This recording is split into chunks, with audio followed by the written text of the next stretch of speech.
Jack Martinez woke up to soft light filtering through the curtains of their suburban Nashville bedroom.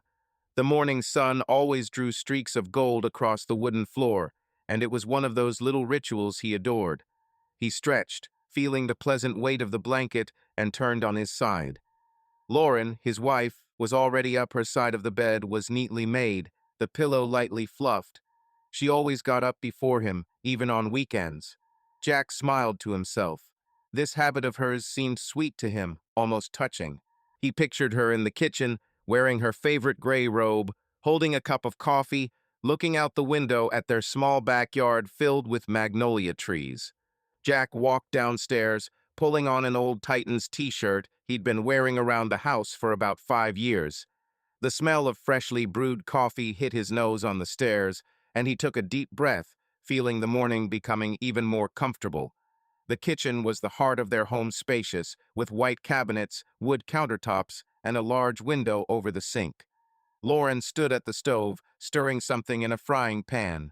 Her blonde hair was pulled back into a messy bun, and she was indeed wearing that same gray robe, slightly frayed at the sleeves. "Good morning, sleepyhead," she said without turning around. Her voice was soft, with a hint of mockery that always made Jack feel at home. "Good," he answered, coming closer and hugging her from behind. He buried his nose in her neck, inhaling the familiar smell of her shampoo, something with lavender and vanilla. "What's for breakfast, boss?" "Scrambled eggs, bacon, and toast."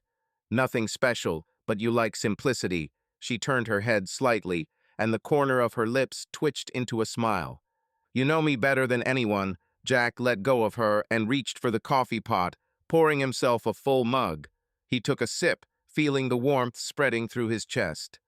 "Damn, Lauren, this coffee is like liquid gold." "Where did you learn to cook like that?" "Mom's," she answered, transferring the scrambled eggs to a plate.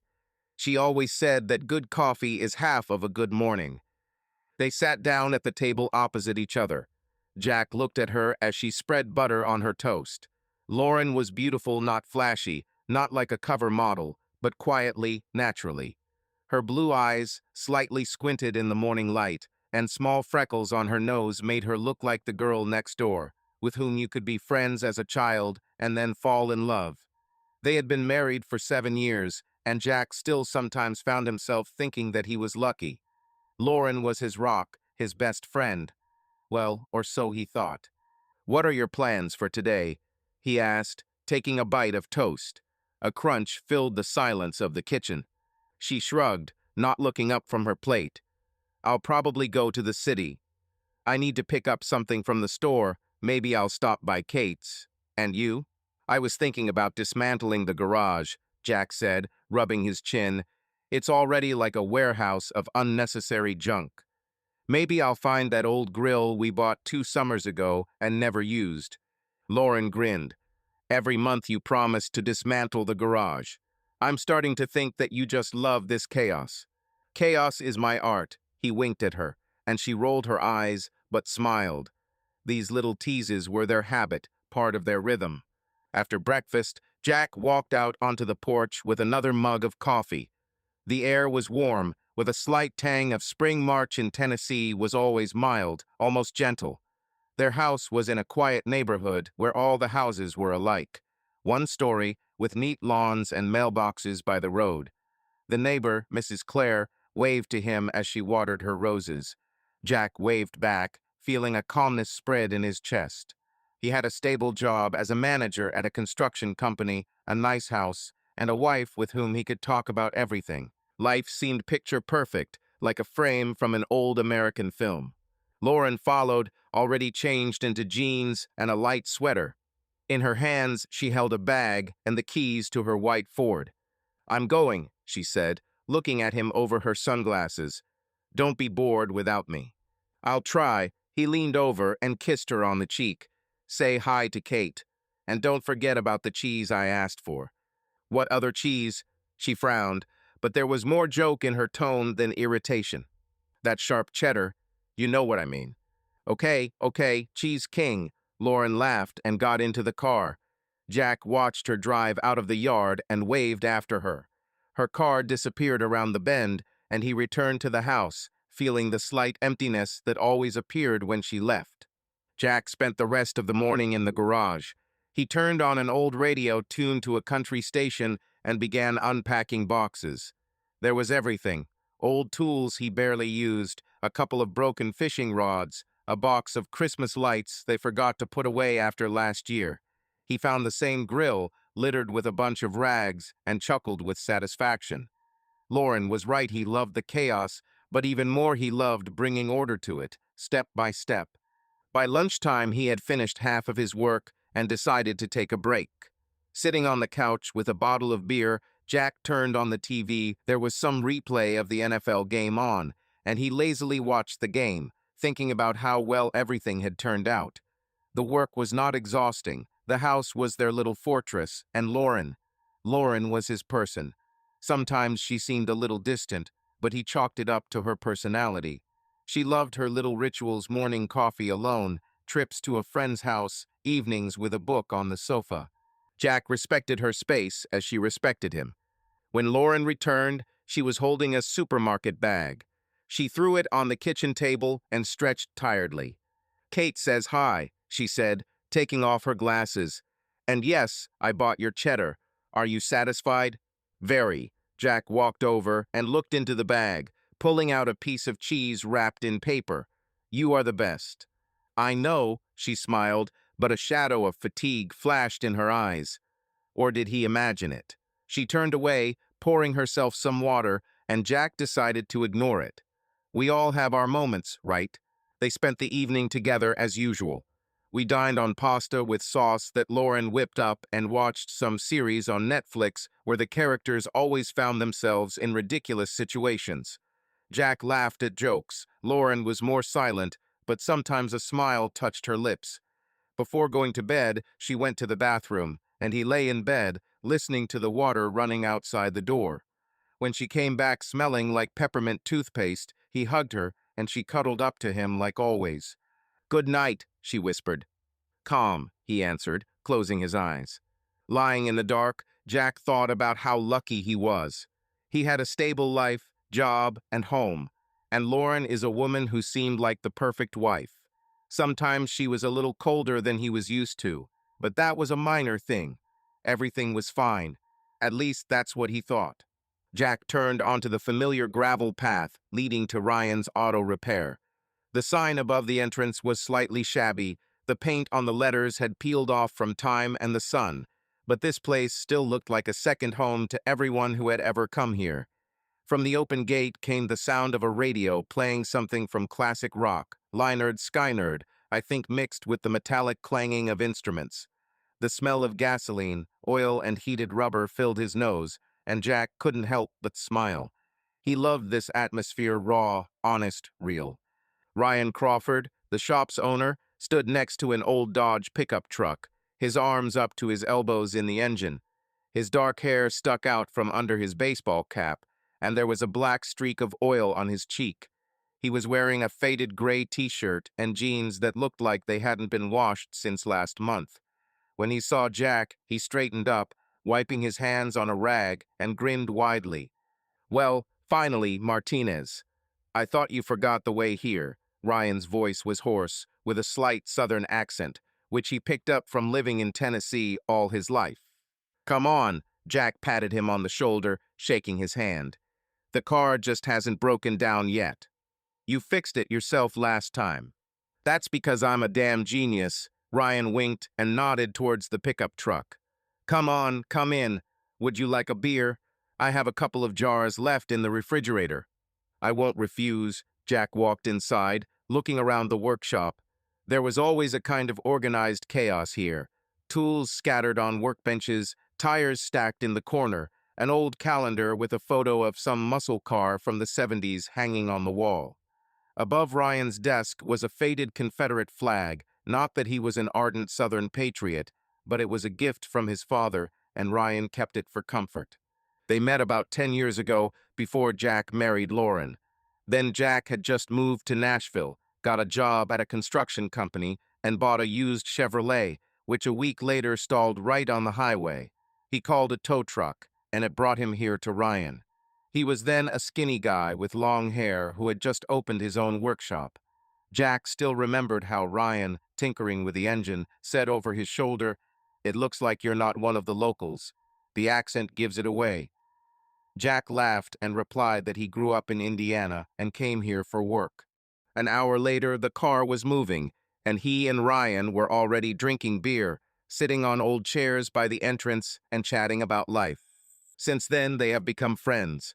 Ryan wasn't the type to get into things, but he was always there if you needed anything. When Jack and Lauren bought a house, Ryan helped move furniture in his pickup truck. When Jack's father died, Ryan simply arrived with a case of beer and sat silently with him in the backyard until Jack spoke up. It was a friendship without unnecessary words, but as strong as a steel cable. "So what brings you here?" Ryan asked, taking 2 cans of Budweiser out of the small refrigerator in the corner. He threw one to Jack, who caught it and clicked the lid.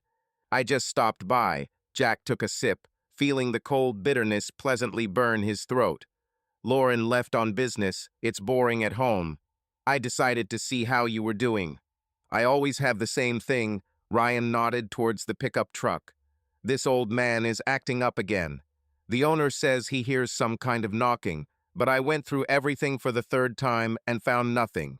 Maybe he just likes visiting me." Jack laughed. "Or you're just not looking well." "Oh, come on, say that again, and I'll make you crawl under the hood yourself." Ryan pointed a finger at him, but sparks of amusement danced in his eyes. They sat on old folding chairs near the entrance, looking out at the road.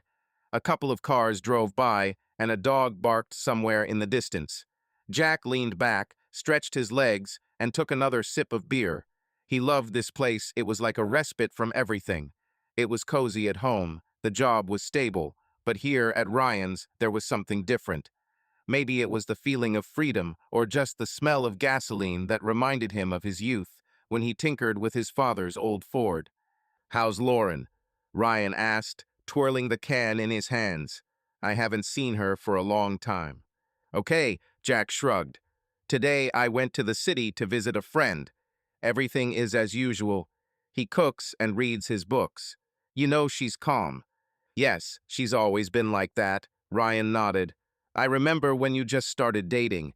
She sat here while you helped me with that old Mustang. I was reading some magazines and didn't even complain about the noise." Jack smiled, remembering that day. Lauren was actually sitting in the corner of the studio, leafing through some old Vogue that was lying on the table. Neither the clanging of tools nor the smell of oil bothered her. She was just there, and it was one of those moments when Jack realized he wanted to be with her. "She's great," he said. "My mess also puts up with me." "Well, you're not the worst option," Ryan grinned. "It could have been worse. Could become, for example, me." "Yeah, a lone wolf with a wrench." Jack faked it out. "When will you find someone for yourself? Otherwise, it's all cars and cars."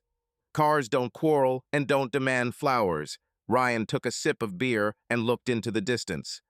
"Besides, I'm not cut out for all this romance. I feel good as is."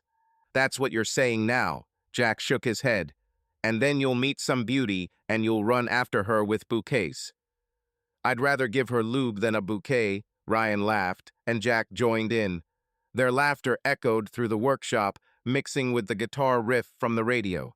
They sat there for another hour, talking about everything, about Jack's work, about how Ryan had recently fixed a motorcycle for some biker from Memphis, about whether they should go fishing sometime. Jack felt light, as if something invisible had been lifted from his shoulders. Ryan was the kind of person you didn't need to pretend to be with. He accepted you for who you were, with a beer in his hand and stupid jokes. As the sun began to set, Jack stood up, slapping his knees. "Okay, it's time to go home. Lauren will be back soon. I need to at least pretend that I did something useful." "Say hi to her." Ryan stood up, putting his hands in his pockets. "And come by more often, otherwise I'm bored here alone with these pieces of iron." "Definitely." Jack shook his hand and headed to his Chevrolet. As he started the engine, he glanced at the workshop in the rearview mirror. Ryan was already back at the pickup, back to work. Jack smiled to himself. Nice guy. Reliable. On the way home, he turned on the radio. Some old Johnny Cash song was playing. Jack hummed to himself, thinking about how great it was that he had people like Ryan and Lauren. Life was simple but full. At least that's what he thought. Jack woke up in the middle of the night with a dry mouth. The clock on the nightstand showed 2:17, the red numbers glowing dimly in the darkness. He rubbed his eyes, feeling his throat go dry. The garlic pasta they had for dinner must have taken its toll. Lauren slept next to her. Her breathing was quiet and even, her blonde hair scattered across the pillow. He carefully pulled back the blanket, trying not to wake her, and walked barefoot to the kitchen for a glass of water. The house was silent, except for a wall clock ticking somewhere in the living room. Jack turned on the tap, poured water into an old glass tumbler with a logo of some long-forgotten diner, and took a couple of long gulps. The coolness spread pleasantly down my throat. He was about to return to the bedroom when he heard a muffled voice. At first it seemed to him that it was the TV that they had forgotten to turn off, but the voice was coming from above, from their room. Lauren. She spoke quietly, almost in a whisper, but in the silence of the night the words were clear. Jack froze, holding the glass in his hand. Something told him not to move, not to make noise. He slowly placed the glass on the tabletop and listened. The steps of his bare feet on the wooden floor seemed loud to him, like gunshots, but he still moved towards the stairs, trying to tread softly. Lauren's voice grew a little louder as he stood at the foot of the stairs, looking up into the darkness of the second floor. "No, Kate, I'm serious," she whispered. "I don't know how to explain this. It's like I finally woke up." Jack frowned. Kate? Her friend? He took a step up, then another, holding on to the railing. His heart was beating a little faster than usual, but he told himself it was nothing. She's probably just chatting about something, girly, books, work, whatever. Lauren sometimes talked to Kate at night if she couldn't sleep. It's okay. He reached the middle of the stairs and stopped. The door to the bedroom was slightly open, and a thin strip of light came through the crack, apparently from her phone. Jack saw her silhouette. She was sitting on the edge of the bed, her back to the door, her knees pulled up to her chest. Her voice trembled, but not from tears. There was something else in it, something alive, almost excited. "I'm in love with him, Kate," she said, and these words hit Jack like a fist in the chest. He froze, feeling the air get stuck in his lungs. In Ryan, I don't know how it happened, but I can't stop thinking about him. Ryan. The name rang through Jack's head like a gunshot. His best friend. The same Ryan with whom he drank beer in the workshop, with whom they carried furniture into this damn house, with whom he laughed until he cried at stupid jokes. Jack gripped the railing so hard his knuckles turned white. He wanted to move, burst into the room, scream, but his feet seemed rooted to the floor. Everything inside was boiling. The heat rose from his stomach to his throat, but he forced himself to listen further. "Jack, he's good," Lauren continued, her voice becoming a little quieter, as if she was afraid that he would hear. "He is reliable, stable, but it's like living with a roommate, you know. It's just convenient for me.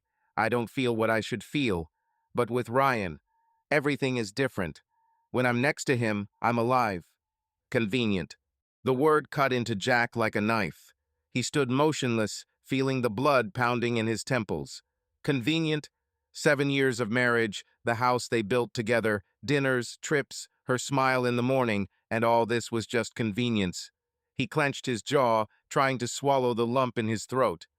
Everything inside was screaming. I wanted to break something, grab her by the shoulders, ask what the hell she meant. But he didn't move. I just listened. "I know it sounds terrible," Lauren chuckled, but the laugh was nervous. "I don't want to hurt him, Kate.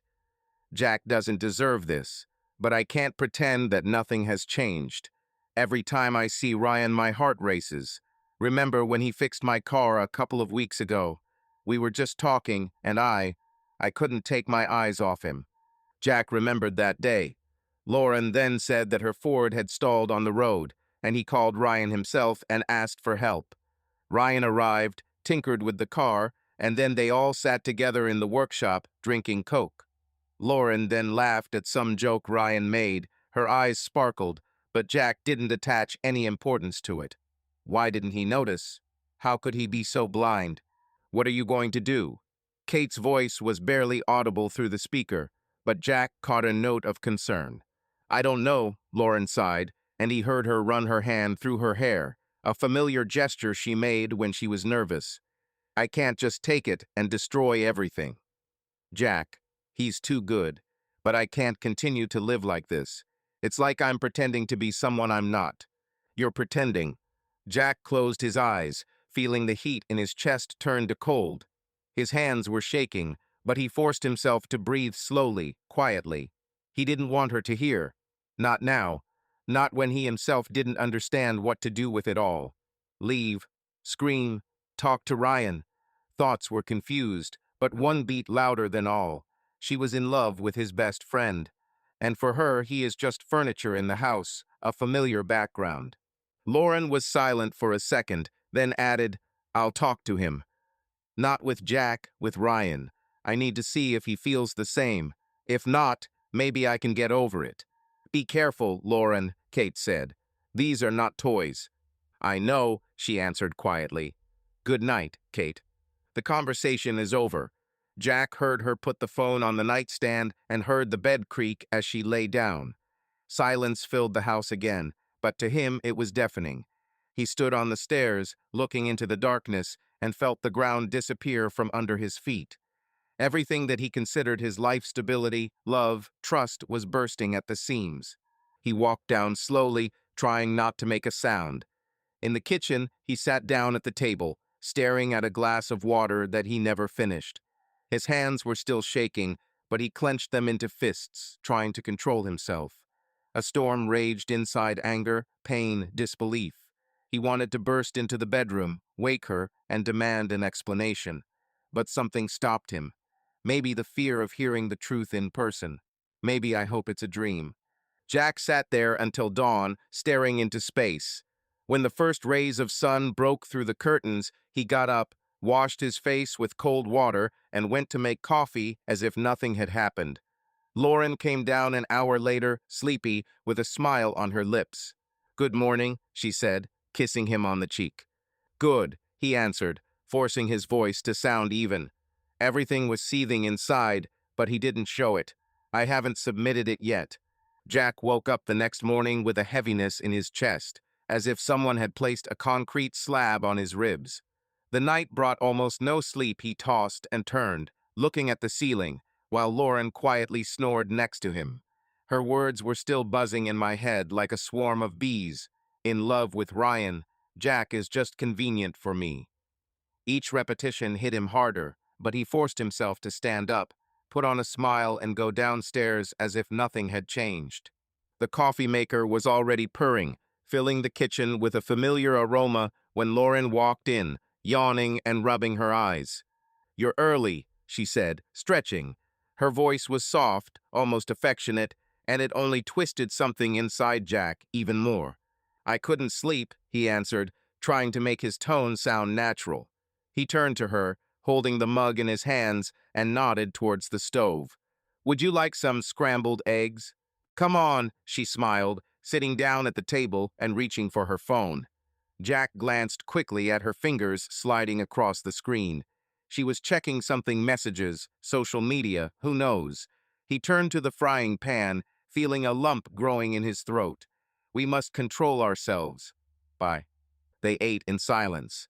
Lauren was scrolling through something on the screen, sometimes chuckling at some joke, and Jack was picking at his food, forcing himself to swallow at least a couple of bites. A plan was spinning in his head, not clear, not fully formed, but he already knew that he would not just sit and wait. He must understand how serious this is. And if she thinks she can play with him, with his life like that, well, she's wrong. After breakfast, Lauren went into the shower, leaving her phone on the table. Jack froze, looking at the black rectangle lying next to her empty plate. This was an opportunity. He listened. The water was rustling upstairs. The bathroom door was closed. Quickly but quietly, he picked up the phone. The screen lit up password. Crap. He knew that she replaced him a couple of months ago, but then he did not pay attention. I tried her old 10415, their anniversary. Nothing. Then 12:34 suddenly she began to be lazy. Also by. There was no time to guess further, and he put the phone back, feeling his pulse pounding in his temples. Lauren came down 20 minutes later, already dressed in jeans and a light jacket. "I'll go to town," she said, throwing her bag over her shoulder. "We need to pick up a couple of things. I'll be back by lunchtime." "Okay," Jack nodded, taking a sip of his coffee. "Good luck." She kissed him on the cheek and left, slamming the door. As soon as her Ford pulled out of the yard, Jack stood up and went to the window, following the car with his eyes. Her words from the night conversation echoed in her head. "I'll talk to Ryan to see if he feels the same way." So she could go to him, or to Kate, or just to the store, as I said. But now he didn't believe a single word she said. He returned to the living room and sat on the sofa, staring into space. The hands clenched into fists. Anger boiled somewhere deep, but Jack forced himself to breathe evenly. If he wants to know the truth, he needs to act smarter. No shouting, no scenes. For now, he will be the same Jack, a loving husband who makes coffee in the morning and jokes about TV series. And in the meantime, he will find a way to find out everything, and maybe give them both what they deserve. First of all, the phone. He must get inside. Jack remembered how a couple of weeks ago Lauren had left him charging in the bedroom while she was in the shower. Then he accidentally saw her enter the code briefly, but it was something with zeros. Maybe zerzinzinzer, or zo1. He decided to try later when she was distracted again. If it doesn't work out, she'll have to look for another way, maybe her laptop, where she sometimes forgot to log out of instant messengers. The day passed slowly. Jack pretended to be busy. He unpacked a couple more boxes in the garage, turned on the TV, even made sandwiches for lunch. But all this time he listened to the sounds outside, waiting for her return. When Lauren finally walked into the house with a grocery bag, he greeted her with a smile. "How are you?" he asked, helping to sort out the purchases.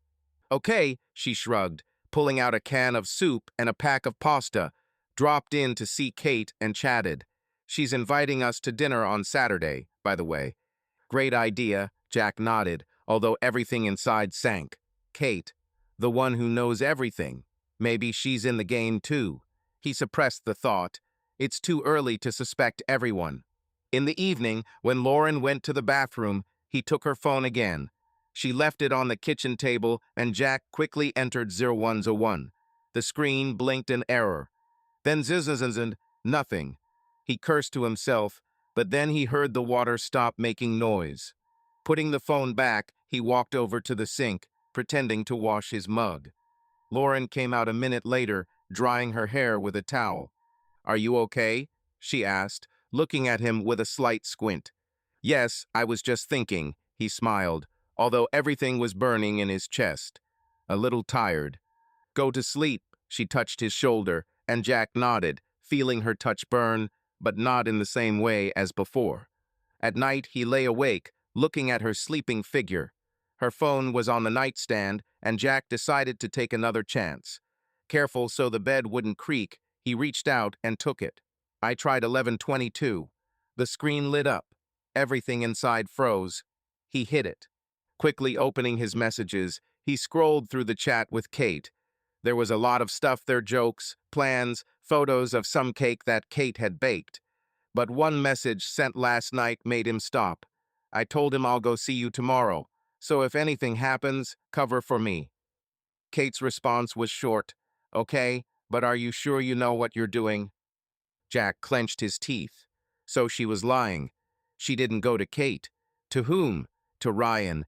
He wanted to dig deeper, but he heard Lauren move. Quickly closing the app, he put the phone back and turned away, pretending to be asleep. Her hand fell on his back, and he tensed, but did not move. The next day, he decided it was time to meet with Ryan. Not for showdowns, not yet. Just to look into his eyes, listen to how he speaks, notice if he is giving himself away. Jack called him in the morning, keeping his voice calm. "Hello, Rye. How are you? Not busy today?" "Yes, okay." Ryan's voice was as usual, hoarse and relaxed. I'm tinkering with one Harley. Stop by if you want. Agreed, Jack hung up, feeling his palms becoming wet. He will go, look at his friend, and if something is wrong, he will feel it. Before leaving, he took another look at Lauren, who was sitting on the sofa with a book.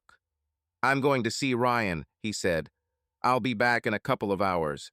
Say hi, she smiled, not looking up from the page. Jack nodded and left, closing the door a little harder than necessary. Everything was seething inside, but he controlled himself. As long as he watches and plan. Jack stood in front of his new Jeep Wrangler parked in the driveway and ran his hand over the black hood. The car was his little pride. He bought it a couple of weeks ago, spending most of his bonus from work. Deep tread tires, leather seats, the smell of newness inside, all this promised the freedom that he had been missing so much lately. He glanced at the house. Lauren was inside, cooking something in the kitchen.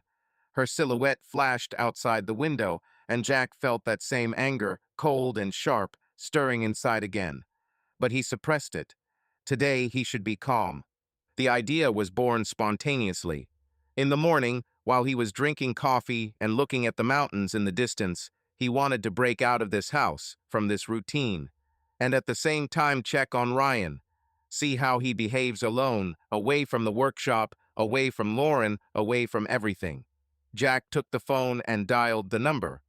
Hello, Rye, he said when he answered after the second ring. There is a matter. I bought a car here and want to drive it in the mountains. Won't you keep me company? New cart? Ryan's voice perked up. Are you serious? Which? Jeep. Black, like the soul of the devil. Jack grinned, trying to sound light. I'll pick you up in an hour. Grab a beer if you want. I won't go to the mountains without beer, Ryan chuckled. Okay, I'm waiting. Just don't be late like last time. Agreed. Jack hung up and threw the phone on the table.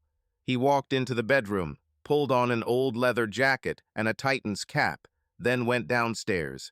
Lauren stood at the stove, stirring something in a pan. I'm going to the mountains with Ryan, he said, leaning against the door frame. Let's take a ride in the new Jeep. I'll be back in the evening. She turned around, wiping her hands on a towel. Her eyes lingered on him for a second, but he couldn't read what was in them. Sounds cool, she said with a smile. Say hi to him. And be careful out there, okay? Of course, Jack nodded, feeling her words scratch something inside. Hello, Ryan? Yeah, he took the keys and left, slamming the door a little harder than usual. Half an hour later, he was already driving up to the workshop. Ryan stood at the entrance, leaning against the wall, with a small backpack in his hands. He was wearing the same faded t-shirt and jeans that he always wore, only he had an old flannel shirt over it. When he saw the Jeep, he whistled. Damn, Martinez, you weren't kidding, he said, walking around the car and patting the hood. This is an animal, not a car. How much did you give? It's enough to make Lauren grumble for a week. Jack forced a smile, opening the passenger door. Get in. Did you take the beer? 6 cans of Budweiser, just like the doctor ordered. Ryan patted the backpack and climbed inside. Let's go before I change my mind and stay to fix this damn Harley. Jack started the engine, and the Jeep moved off gently, purring like a contented animal. They left the city on Highway 70, heading towards the Smoky Mountains that towered on the horizon, shrouded in a slight haze. The road was almost empty, only rare cars flashed towards us, and a couple of trucks honked past. Jack turned on the radio, and an old Eric Clapton track filled the cabin, mixing with the sound of the wind from the slightly open window. How do you feel? Ryan asked, leaning back in his seat and opening the first can of beer. He took a sip and handed the second one to Jack. So far, great. Jack took the can, but didn't drink it, just put it in the cup holder. I wanted to escape somewhere. The walls at home are already pressing. That's familiar, Ryan nodded, looking out the window. It's the same thing in my workshop. Sometimes you want to leave everything and go somewhere where there are no cars or people. Jack glanced at him quickly. Ryan looked as usual relaxed, with a slight grin, as if he didn't care about anything in the world. Nothing suspicious. Bye. But Jack couldn't help but think that this guy sitting next to him could be the one ruining his life. He squeezed the steering wheel a little tighter, but kept his voice calm. "Maybe you should try," he said. "Take a vacation, go to the mountains for a week. Live like a hermit." "I? Hermit?" Ryan laughed, taking another sip of beer. "Yes, in 2 days I will go crazy without my pieces of iron. No, I'd rather stay where there is an engine and a wrench." They turned off the highway onto a narrow road leading into the mountains. The asphalt gave way to gravel, and the Jeep began to bounce gently over the bumps. Pine trees rose on both sides, their scent rushing into the cabin along with the cool air. Jack drove the car confidently, feeling how it obeyed every turn of the steering wheel. This was what he needed: control, at least over something. "Listen, good for you for taking this thing," Ryan said, patting the dashboard. "You can use this one both in the forest and through the mud. Have you checked the all-wheel drive yet?" "Not yet." Jack nodded toward the road ahead, where the gravel turned into a steeper slope.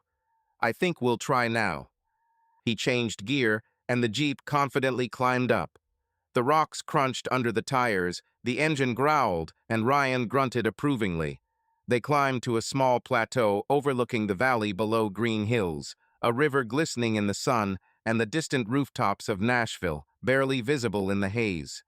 Jack turned off the engine, and the silence of the mountains covered them, broken only by a light wind and the distant cry of a hawk. "That's what I understand." Ryan got out of the car, stretching. "You feel like the king of the world, right?" "Something like that," Jack followed, walking around the Jeep and looking at his friend. Ryan stood with his hands in his pockets and looked at the landscape, clearly enjoying the moment. Nothing about him betrayed the slightest hint of guilt or nervousness, but Jack still watched every movement, every word. They sat down on the rocks near the cliff, and Ryan took out a couple more cans of beer. "To your new beast," he said, clinking glasses with Jack. The metal clinked, and they took a sip. The beer was cold, with a slight bitterness, but Jack found it tasteless. His thoughts were somewhere far away. "How is Lauren doing?" Ryan asked, looking down at the valley. "I haven't seen her for a long time." Jack tensed, but forced himself to answer evenly. "Fine. Everything is as usual. Cooks, reads, goes to Kate. Say hi to her." Ryan nodded, and Jack felt his fingers squeeze the jar a little tighter. "Hello. There's that word again." He nodded, silently looking at the mountains. They sat there for another hour, chatting about trivial things: cars, fishing, how Ryan once got stuck in the mud in an old pickup truck. Jack laughed where necessary, agreed, joked. But inside he did not stop watching. Ryan seemed the same as always. No hints, no reservations. Yet Jack couldn't shake what he knew. As the sun began to set, they got back into the Jeep and drove down. The way back was in silence, only the radio was quietly playing something from country music. Jack dropped Ryan off at the workshop. He tapped him on the shoulder and said, "Come again." It was cool. "Definitely," Jack answered, looking after him. The car started moving, and he drove home, feeling like he was still boiling inside. Ryan didn't suspect anything. Bye. The road back from the mountains stretched endlessly, although the sun had not yet set. Jack drove the Jeep, gripping the steering wheel until his fingers turned white. The cabin was quiet. He turned off the radio, and only the hum of the engine and the rustle of tires on gravel broke the silence. Ryan sat nearby, sipping another can of beer and looking out the window.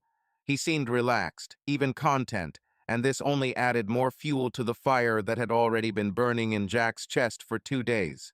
Lauren's words, "I'm in love with Ryan. Jack is just convenient for me," played in my head like a broken record. And Ryan, that bastard, was sitting there, joking, drinking beer, like he didn't know anything. Or did he know? Jack wasn't sure, but it didn't matter anymore. He couldn't stand it anymore. "Listen, let's go to one more point," Jack said, turning his head to Ryan. His voice sounded even almost friendly, but inside everything was trembling with tension. "There's a cool place up there. The view is gorgeous. I want to test the Jeep on a steep climb." "Come on," Ryan shrugged, finishing his beer and throwing the empty can into his backpack. There's no hurry anyway. Only if we get stuck again will you push. We agreed. Jack forced a smile, but his eyes were cold. He turned off the main road onto a narrow path, which he noticed at the entrance. It led deep into the forest, to where the pines became denser, and the light of the sun barely broke through the branches. The jeep climbed confidently, the engine growled, stones crunched under the wheels. Ryan didn't even notice how far they had gone. He was chattering something about the old Mustang he was working on last week and wasn't looking around. Jack stopped the car in a small clearing surrounded by tall trees. The sun was already setting, turning the sky crimson, but here, in the shade of the pine trees, it was almost dark. He turned off the engine and climbed out, slamming the door. Ryan followed him, stretching and looking around. "Well, where is your gorgeous look?" he asked, grinning. "So far I only see trees and mosquitoes." A little further, Jack nodded towards the path, barely visible among the grass. "Let's walk for a couple of minutes. I want to show you." Ryan shrugged and followed him, putting his hands in his pockets. Jack walked ahead, feeling his heart pounding in his chest. There was a coil of rope in his jacket pocket. He took it from the garage in the morning, supposedly for the Jeep if he got stuck. But now it burned his thigh, reminding him of what he was up to. He didn't plan this from the beginning. Or did you plan to? Everything was mixed up: anger, pain, betrayal. He just knew he had to do something. They came to an old oak tree with a thick trunk, standing slightly to the side of the clearing. Jack stopped, looking at the tree, and turned to Ryan. He stood a couple of steps away, squinting in the twilight. "Well, where is your view, Martinez?" he asked, and a slight mockery flashed in his voice. "Or did you just want to drag me here to be eaten by mosquitoes?" Jack didn't answer. He stepped closer, clenching his fists. Ryan noticed the change in his face and frowned. "Hey, what are you doing?" he began, but did not have time to finish. Jack hit him sharply, hard, with his fist right in the jaw. The sound was dull, like a blow to wood, and Ryan staggered back, clutching his face. "What the hell, Jack?" he shouted, but Jack had already attacked again. The second blow hit the cheekbone, the third hit the stomach. Ryan doubled over, coughing, and tried to push him away, but Jack was faster. Everything that had been building up inside her words, her lies, his smirks spilled out. He struck silently, furiously, feeling his knuckles sting with each blow. Ryan fell to his knees, blood flowing from his split lip, but he still tried to resist. "You're crazy, Martinez," he croaked, swinging back, but Jack grabbed his hand and hit him again in the temple. Ryan collapsed to the ground, breathing heavily. His eyes were cloudy, but he still tried to get up. Jack stood over him, chest heaving, hands trembling. He looked at his former friend, and saw only her voice, her whisper in the night. "You don't know anything, right?" Jack growled, leaning closer. "Don't you feel anything?" "What the hell are you talking about?" Ryan spat blood on the grass, looking up at him. "Are you crazy?" Jack didn't answer. He pulled the rope out of his pocket, unwinding it with quick, sharp movements. Ryan tried to crawl away, but Jack grabbed him by the collar and pulled him towards the tree. He resisted, clinging to the ground, but his strength left him. Jack pressed his back against the trunk, feeling the bark scratch his palms, and began wrapping the rope around Ryan's chest, tightening the knots. He did this silently, with concentration, as if he were tying his shoelaces. Ryan flinched, but Jack hit him again in the ribs, and he fell silent, breathing heavily. "Jack, what are you doing?" Ryan's voice was weak, almost pleading, but Jack didn't look him in the eyes. He tightened the last knot, checked that it was holding, and straightened up. Ryan was tied tightly, his arms were pressed to his body, his legs were free, but he could not move. Jack searched his pockets. He pulled out his phone, an old iPhone with a cracked screen, and threw it further into the grass. Then he took the backpack with beer and shook the contents onto the ground. No water, no food, just empty cans and a pack of cigarettes. He dropped his backpack next to the phone and stepped back, looking at Ryan. He looked at him, blood flowing down his chin, his breathing was hoarse. "You're sick, Jack. Let me go, motherfucker." "Shut up." Jack's voice was icy. He turned and walked towards the jeep without looking back. Night had already fallen on the mountains, the darkness thickened, and only the rustling of leaves and Ryan's faint moans broke the silence. Jack got into the car, started the engine, and turned on the headlights. The light caught the trees ahead, but he did not look back. I didn't want to see him. I didn't want to think. He depressed the clutch and drove down the path, leaving the clearing, the tree, and Ryan behind. His hands were still shaking, his knuckles ached, blood not his, but Ryan's was caked on his fingers. My head was empty, only the hum of the engine and the beating of my heart. He didn't know what would happen next. He didn't know how long Ryan would hold out there in the dark, without water, without a phone. And he didn't care. The journey home took more than an hour. Jack drove in silence, without turning on the radio, without stopping. When he drove into the yard, the lights in the house were already on. Lauren was there, waiting for him. He turned off the engine, wiped his hands on his jeans, and got out of the car. His face was stony, but he was still seething inside. He entered the house, closed the door, and took a deep breath. "Where have you been for so long?" Lauren came out of the kitchen, wiping her hands with a towel. Her voice was light, almost playful. "A little stuck," Jack answered without looking at her. "Everything is fine." He walked past, feeling her gaze on his back, and went upstairs. Having locked himself in the bathroom, he turned on the water and looked at his hands for a long time, red, broken, foreign. Then he washed his face, washing away the blood, and looked in the mirror. The eyes were empty. He didn't look back. Not yet. The morning began with the smell of coffee and faint light coming through the curtains. Jack woke up before Lauren, not feeling the weight of insomnia for the first time in a long time. The night passed peacefully. He lay down in bed after a shower, closed his eyes, and fell into a deep, empty sleep. No dreams, no nightmares, just darkness. Now he stood at the stove, stirring scrambled eggs in a frying pan while the coffee pot gurgled quietly on the countertop. His hands were still raw, his knuckles red and dried, but he pulled on an old long-sleeved sweatshirt to hide the marks. Everything should look as usual. Lauren came downstairs when he was already putting food on plates. Her hair was disheveled, her eyes were slightly swollen from sleep, but she smiled when she saw him behind the stove. "Good morning, chef," she said, stretching and sitting down at the table.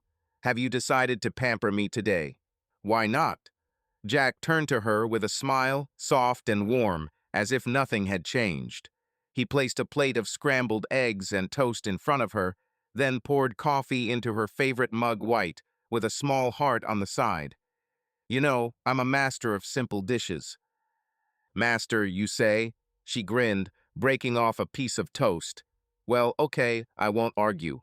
Thank you, darling." "Anything for you." Jack leaned down and kissed her forehead, pausing for a second to inhale the scent of her shampoo. Lavender and vanilla. So familiar, so deceitful. He straightened up, feeling something shrinking inside him, but his face remained calm.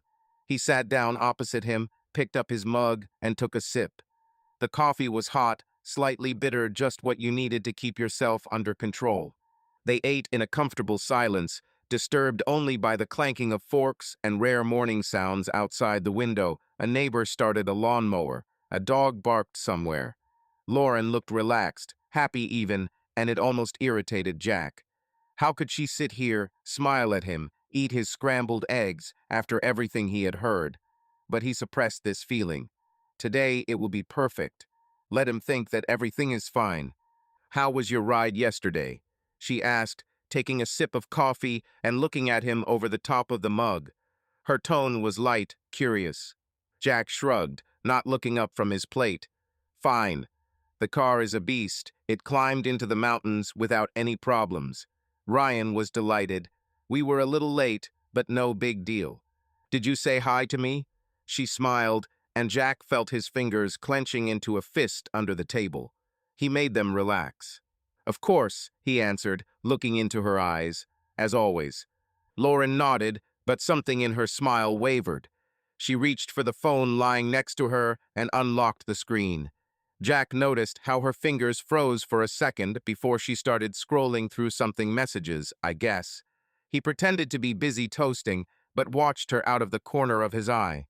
Her eyebrows furrowed slightly, her lips pressed into a thin line.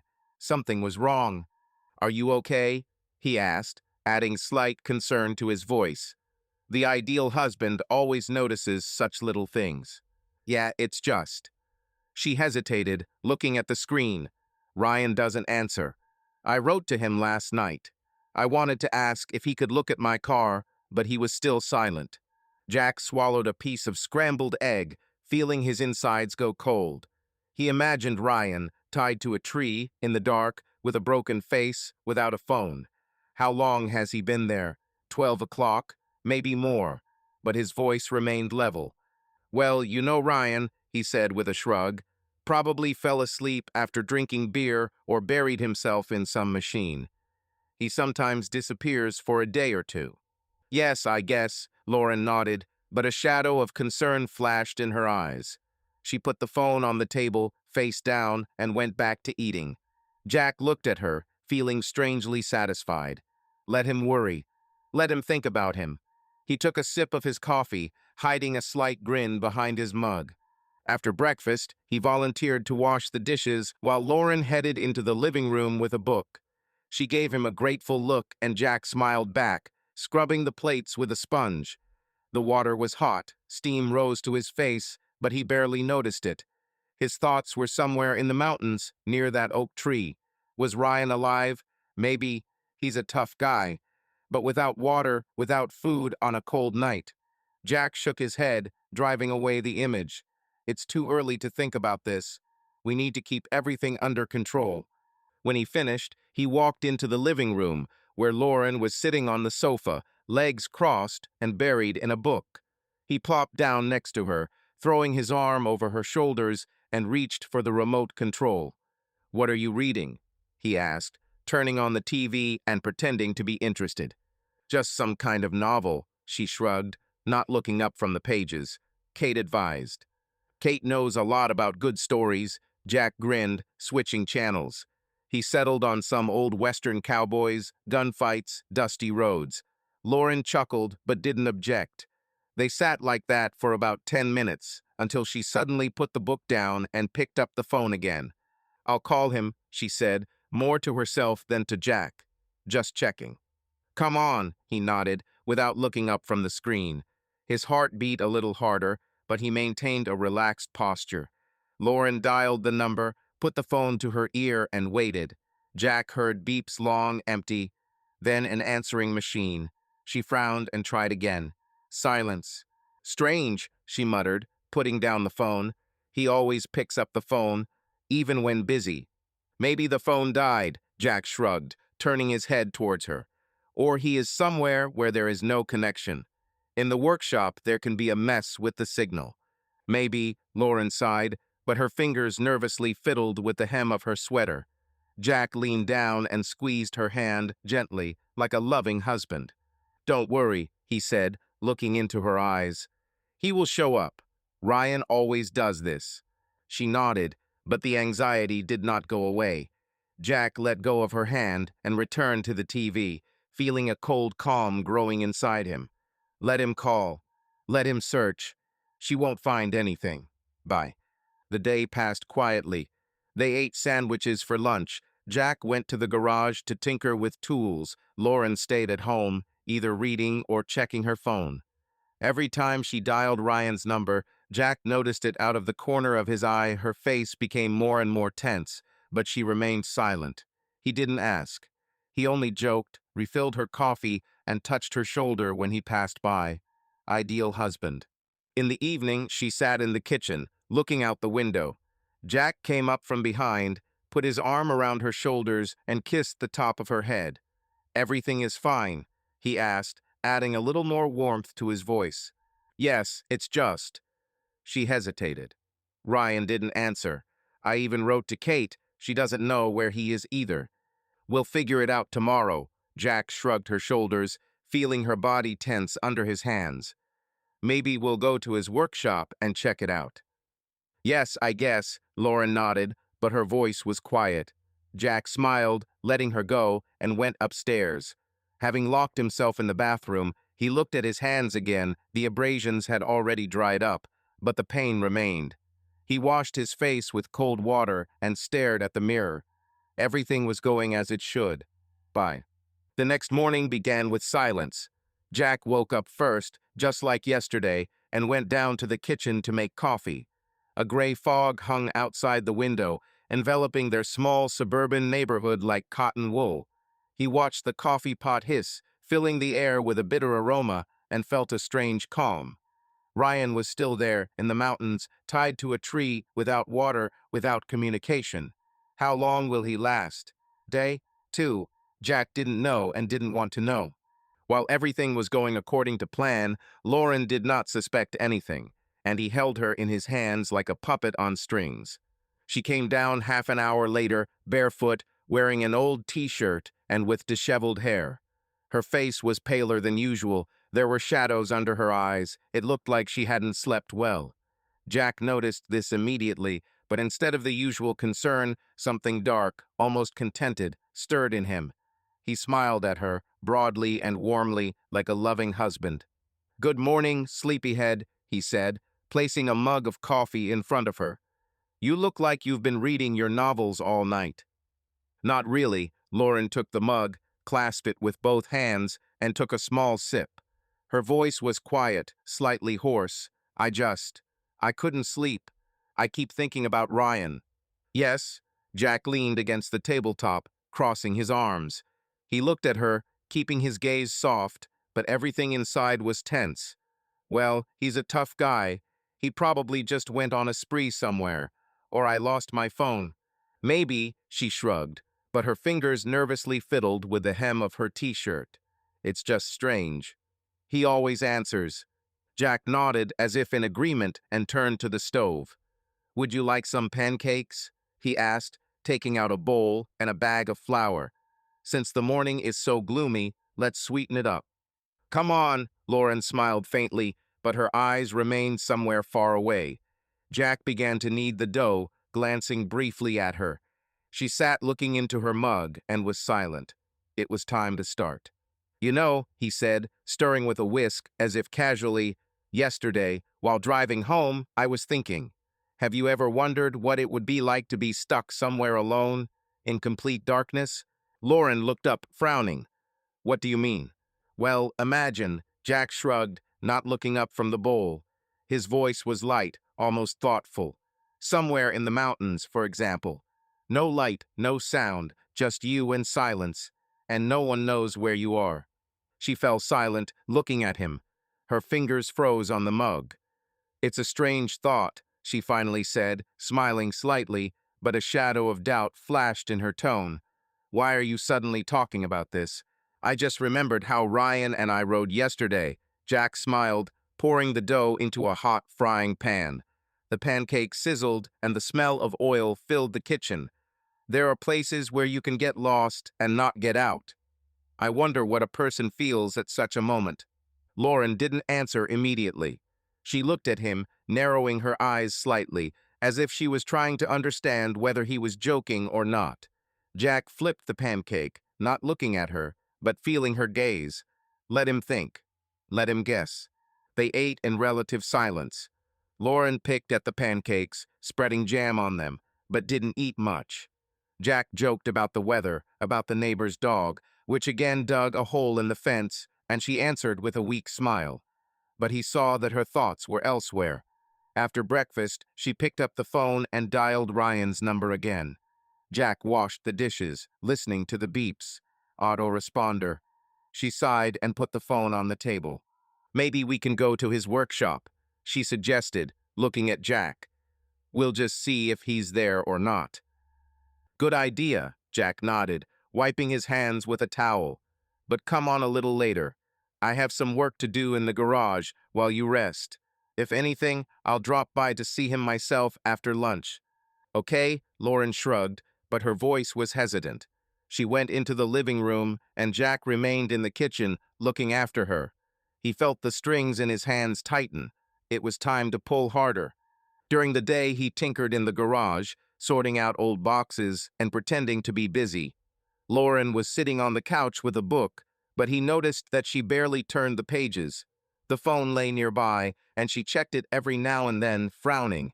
Jack walked into the house, wiping his hands on a rag, and plopped down next to her. "Are you reading everything?" he asked, looking over her shoulder. "I'm trying," she sighed, closing the book. "But somehow it doesn't work. I keep wondering where he could be." "Do you know what I thought?" Jack leaned back on the sofa, looking at the ceiling. His tone was light, almost dreamy. "Sometimes people just disappear." Well, not in the sense of disappearing, but withdrawing into themselves. They are sitting somewhere in silence, without communication, without anything. "Could you do that?" Lauren turned to him, her eyebrows furrowing again. "You seem strange today," she said, but there was no irritation in her voice, only slight bewilderment. "What's wrong with you?" "Nothing," Jack laughed, patting her on the shoulder. "Just thinking. After the mountains yesterday, all sorts of things are spinning in my head. It was so quiet there, Lauren. It was as if the whole world had switched off." She looked at him for a long time, then turned away, fiddling with the corner of the book. "Maybe you're right," she muttered. "Maybe he's just resting somewhere." "Yeah," Jack nodded, feeling cold satisfaction growing inside. "Somewhere far away, alone, in the dark. No phone, no noise. Sometimes you want it that way, don't you?" Lauren didn't answer. She got up, took the phone, and went to the kitchen. Jack heard her dial the number again and smiled to himself. Let him call. Let him search. He got up and followed her, pretending that he wanted to pour water. "He won't take it again?" he asked, turning on the tap. "Yes," she sighed, putting down the phone. "I don't understand, Jack. This doesn't look like him." "Maybe he's just tired," Jack shrugged, filling his glass. He turned to her, took a sip, and added, looking straight into her eyes, "You know, sometimes people find themselves in places where no one will find them, even if they want to." Her gaze wavered. She opened her mouth to say something, but fell silent. Jack smiled, softly as always, and touched her hand. "Don't worry," he said. "We'll go see him later. I'm sure everything is fine." Lauren nodded, but there was a hint of nervousness in her movements. She went back into the living room, and Jack remained at the sink, looking out the window.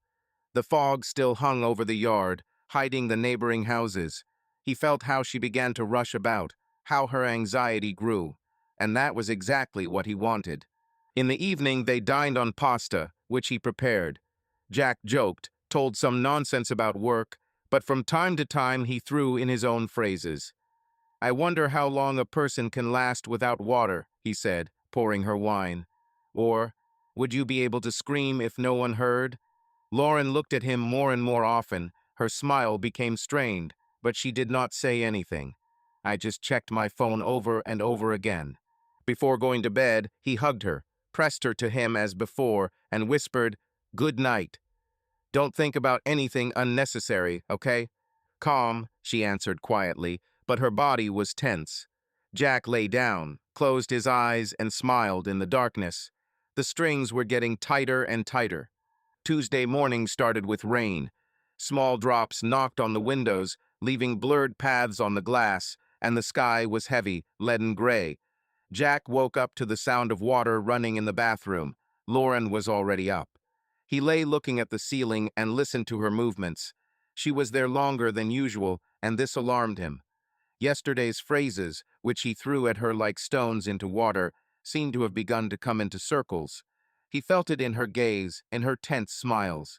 Today he decided to see how far her anxiety would go. He went down to the kitchen, where Lauren was already sitting at the table, clutching the phone in her hands. The coffee in front of her had cooled, steam no longer rose from the mug. Her face was pale, her lips pressed into a thin line, and her fingers nervously drummed on the table. Jack noticed how she quickly put the phone in her pocket when he entered, but did not show it. "Good morning," he said, turning on the coffee pot and throwing a warm smile at her. "You're early today. Did something happen?" "No, I just couldn't sleep," Lauren answered quietly, almost mechanically. She rubbed her forehead, as if trying to get rid of a headache, and turned to the window. Jack nodded, taking out some bread to toast. He decided to remain silent for now, to let her reveal herself. They ate in silence. The toast crunched, the rain pattered, and only this sound filled the kitchen. Lauren barely touched the food. She took a bite and put the plate down, picking up the phone again.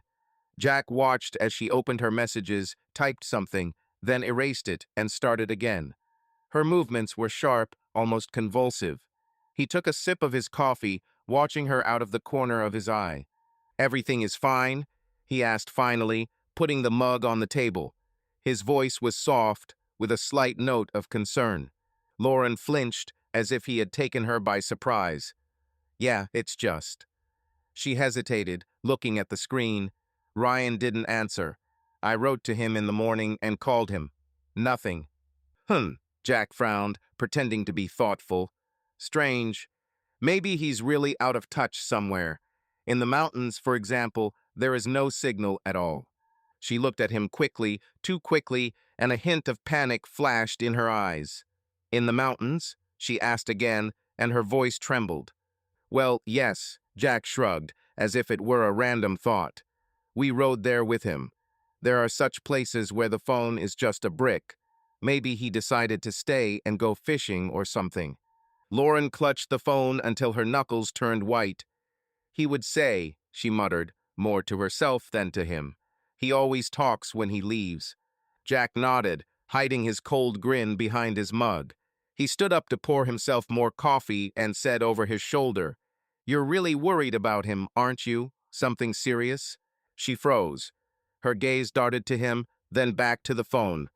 "No, She paused, took a deep breath, and blurted out, "I'm not worried about him, Jack. I just need him to look at my car urgently. There's something wrong with the engine. I heard a strange sound yesterday. But he doesn't answer, and I don't know what to do." Her words came out too quickly, too loudly. Jack turned, holding the coffee pot in his hands, and looked at her with mild surprise. "A car?" he asked, raising an eyebrow. "You didn't say anything yesterday." "I forgot." Lauren looked away, fiddling with the edge of her sleeve. "I just remembered this morning. This is important, Jack. I need to drive, and he's the best mechanic, you know." "I know," Jack nodded, putting the coffee pot back. He walked up to her, sat down next to her, and put his hand on her shoulder. "Don't be so nervous. If anything, I'll look at your car myself. Or we'll find another master. Ryan is not the only one in town." "No, I need him." She said this more sharply than she intended, and then stopped short. Her eyes widened as if she realized she had given herself away. Jack looked at her, maintaining a calm, almost sympathetic expression. "Why are you so worried about him?" he asked quietly, tilting his head slightly. "I thought it was just a car." Lauren swallowed, her fingers trembling. "I said, not for him." She stood up, almost knocking over the chair, and walked away to the sink. "It's just, I don't like it when people disappear. It's unnerving. And the car, it's urgent." Okay, Jack raised his hands, as if giving up, and smiled. "Don't be angry. Let me call him again if you want, or we'll go to the workshop after lunch. Let's check what's what." She nodded, but her movements were jerky. "Yes, come on," she said, looking out the window. "Just call first." Jack took out his phone, pretended to dial Ryan's number, and put it to his ear. He knew it would be quiet there. Ryan's phone was lying somewhere in the grass in the mountains, dead and useless. The beeps came one after another, then the answering machine. Jack shook his head. "He doesn't take it," he said, putting the phone in his pocket. "Maybe he's really busy, or sleeping." Lauren clenched her teeth, her breathing becoming uneven. She picked up her phone again, opened her messages, and started writing, her fingers flying across the screen. Jack moved closer, looking over her shoulder, but she quickly turned around, hiding the screen. "What are you writing?" he asked, adding a slight mockery to his voice. "Just, please call me back," she answered too quickly, and Jack noticed how her cheeks turned slightly red. "This is important, Jack." "Of course," he nodded, retreating. "Right call.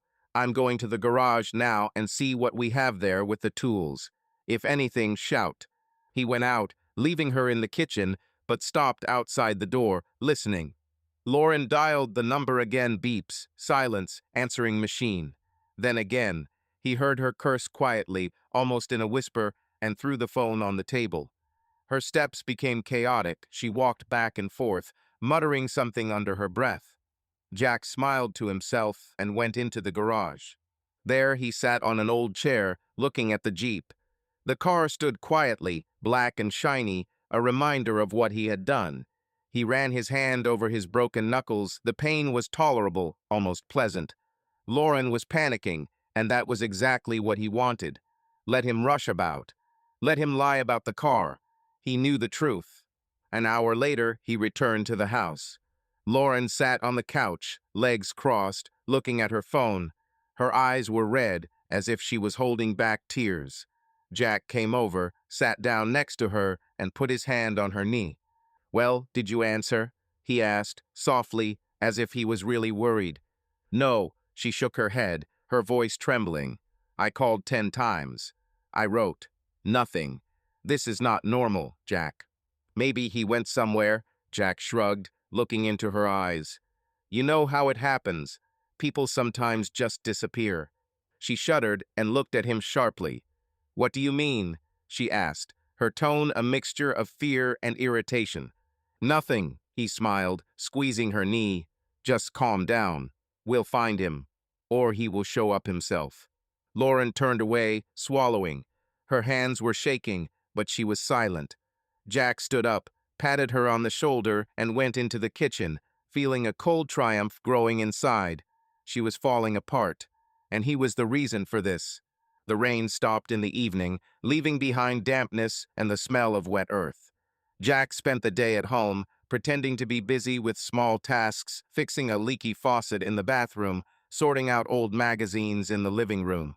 Lauren had been on edge since the morning, and he noticed it in her every move. The way she twitched at every sound, the way she grabbed the phone, the way her voice trembled when she answered his questions. She called Ryan 5 more times, wrote to Kate, even left a message at the workshop, all without an answer. Jack watched her, hiding his satisfaction behind a mask of calm. Her nerves were fraying, and he knew it was time to give her something else. He was waiting for the right moment. After dinner, when Lauren went to shower, Jack went up to the bedroom. In his jeans pocket was Ryan's phone, an old iPhone with a cracked screen that he had picked up in the mountains before leaving. He pulled it out and turned it over in his hands. The screen was shattered, either from the fall or from Jack throwing it into the grass.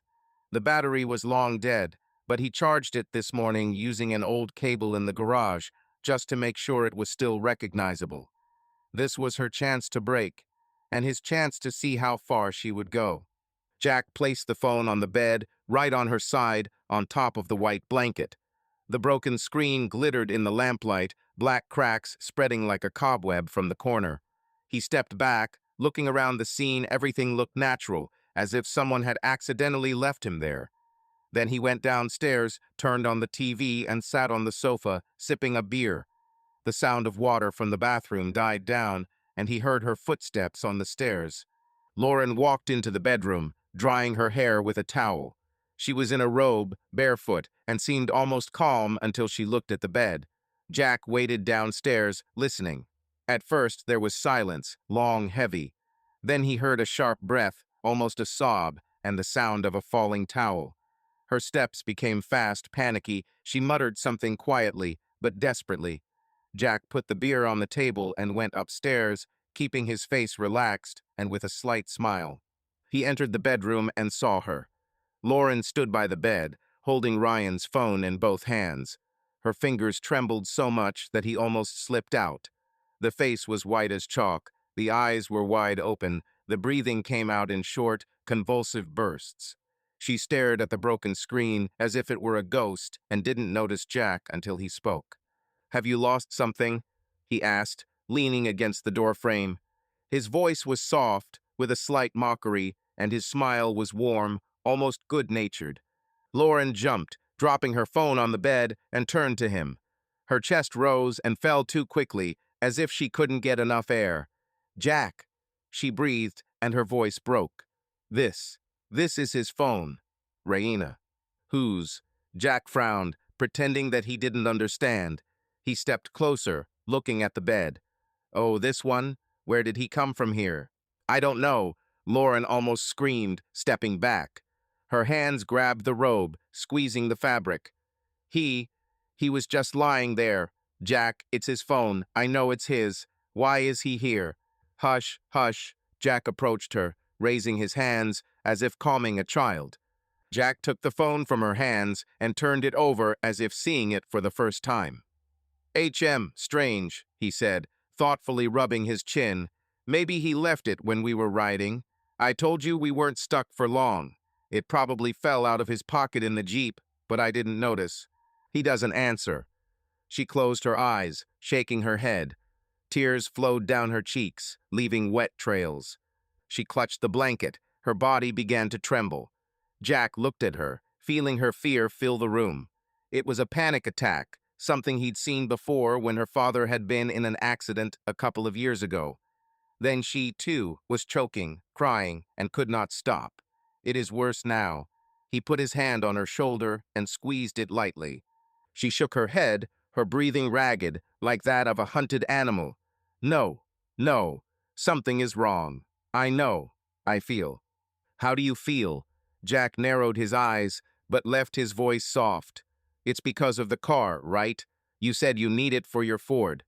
Lauren froze, her eyes darting to him.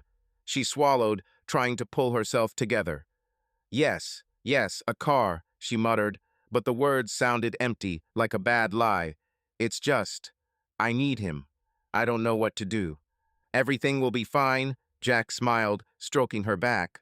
We will go to the workshop tomorrow. Maybe he's there, and I probably grabbed my phone by accident. Don't worry. She nodded, but her gaze was blank. The trembling did not go away, tears flowed, and she curled up into a ball, hugging her knees. Jack stood up, took the phone from the bed, and put it in his pocket. Lie down and rest, he said, pulling the blanket to her shoulders. I'll bring some water. He left the bedroom, went down to the kitchen, and poured a glass of water, taking his time. Her sobs came from above, weak but desperate. Jack stood at the sink, looking into the darkness outside the window, and felt like everything inside was rejoicing. She's broken. Not completely, but a crack has appeared. He went back upstairs, put the glass on the nightstand, and sat down next to her. Have you lost something?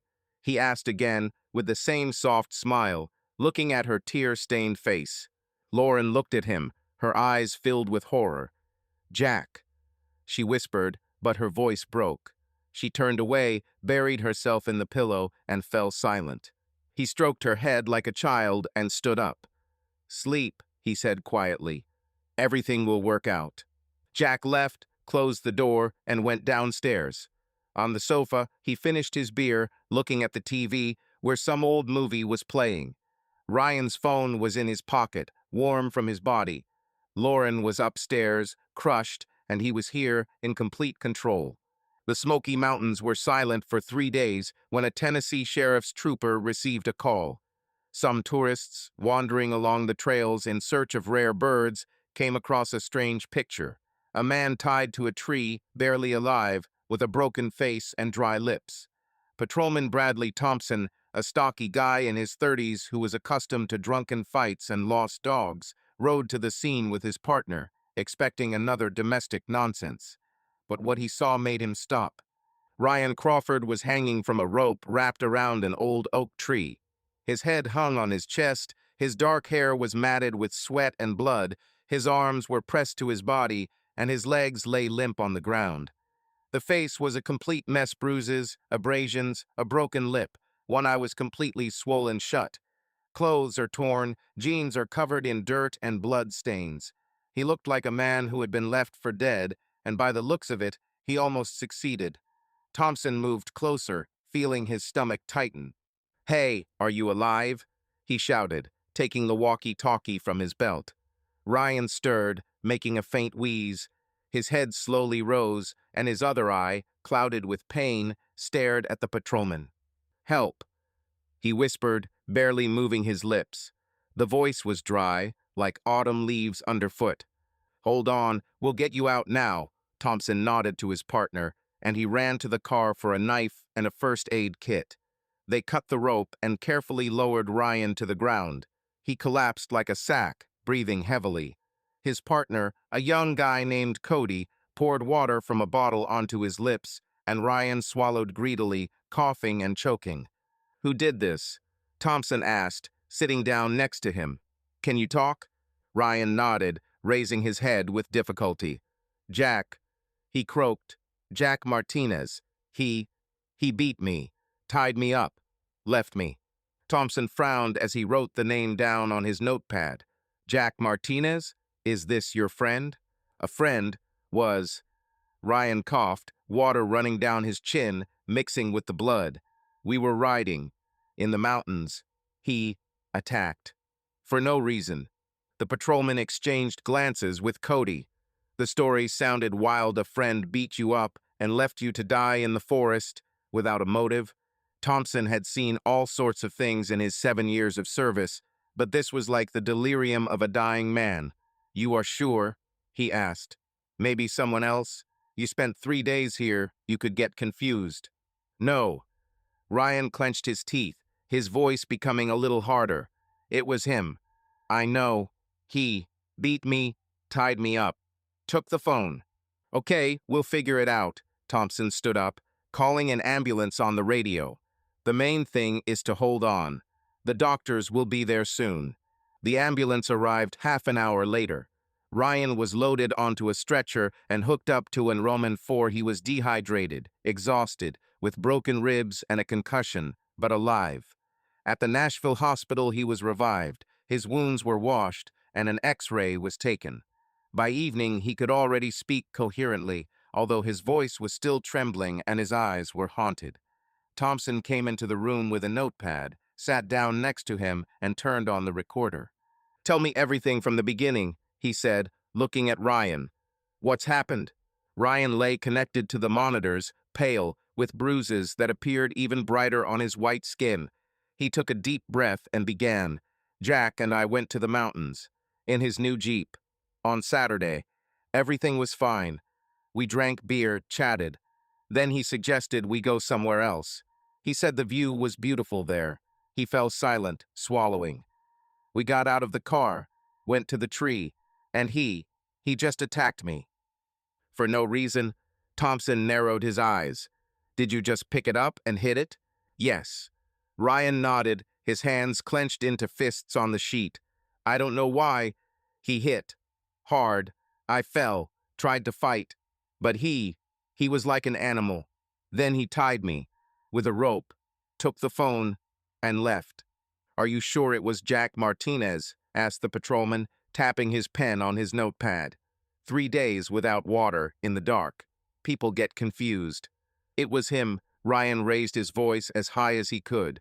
"I've known him for 10 years. It was Jack. I saw his face. I heard his voice."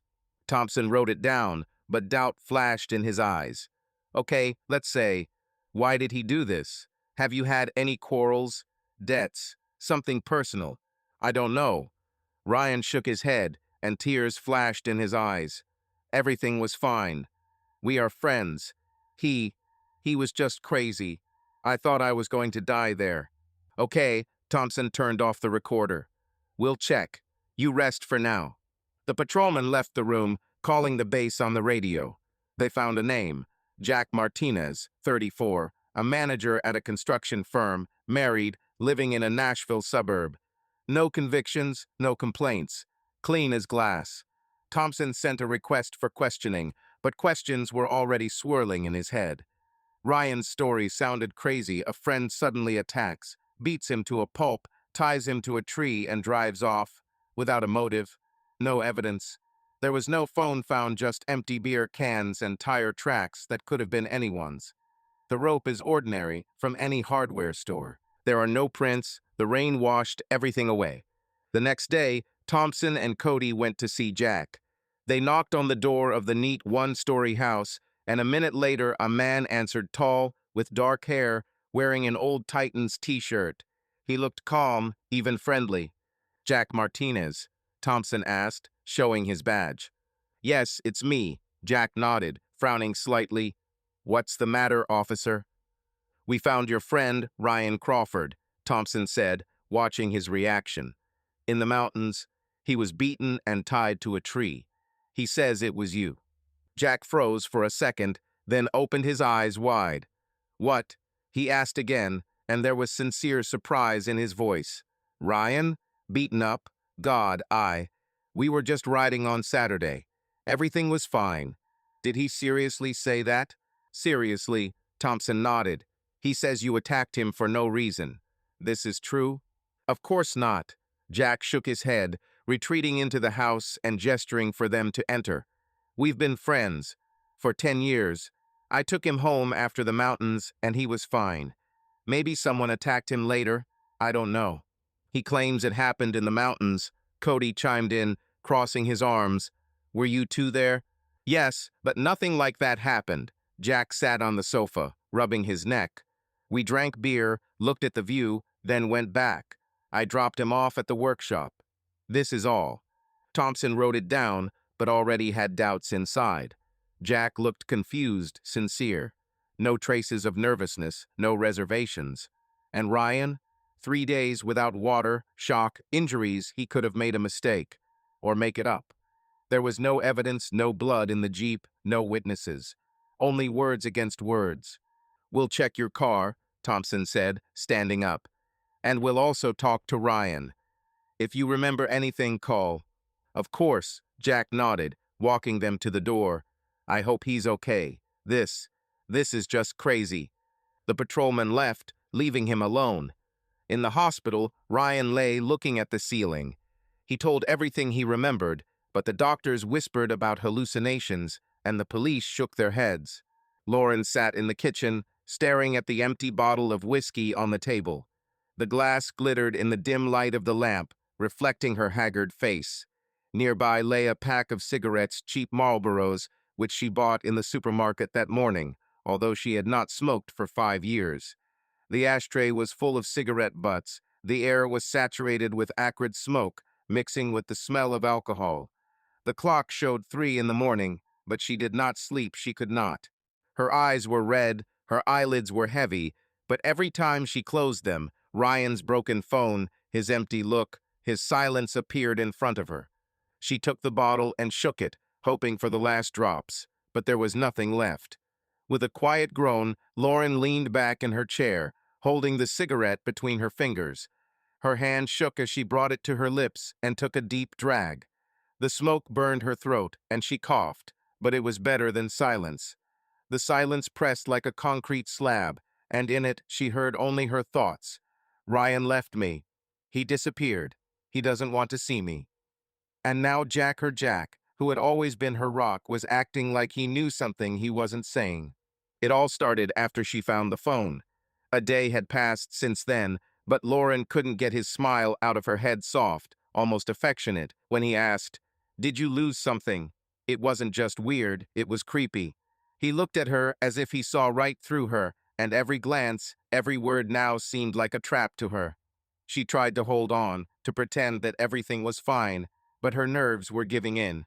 Ryan didn't answer. His phone was on their bed, and Jack was too calm. She stood up, unsteadily, and went to the sink to pour water. The glass slipped out of my hands and smashed on the tile with a loud clang. Lauren froze, looking at the fragments, and suddenly burst into tears.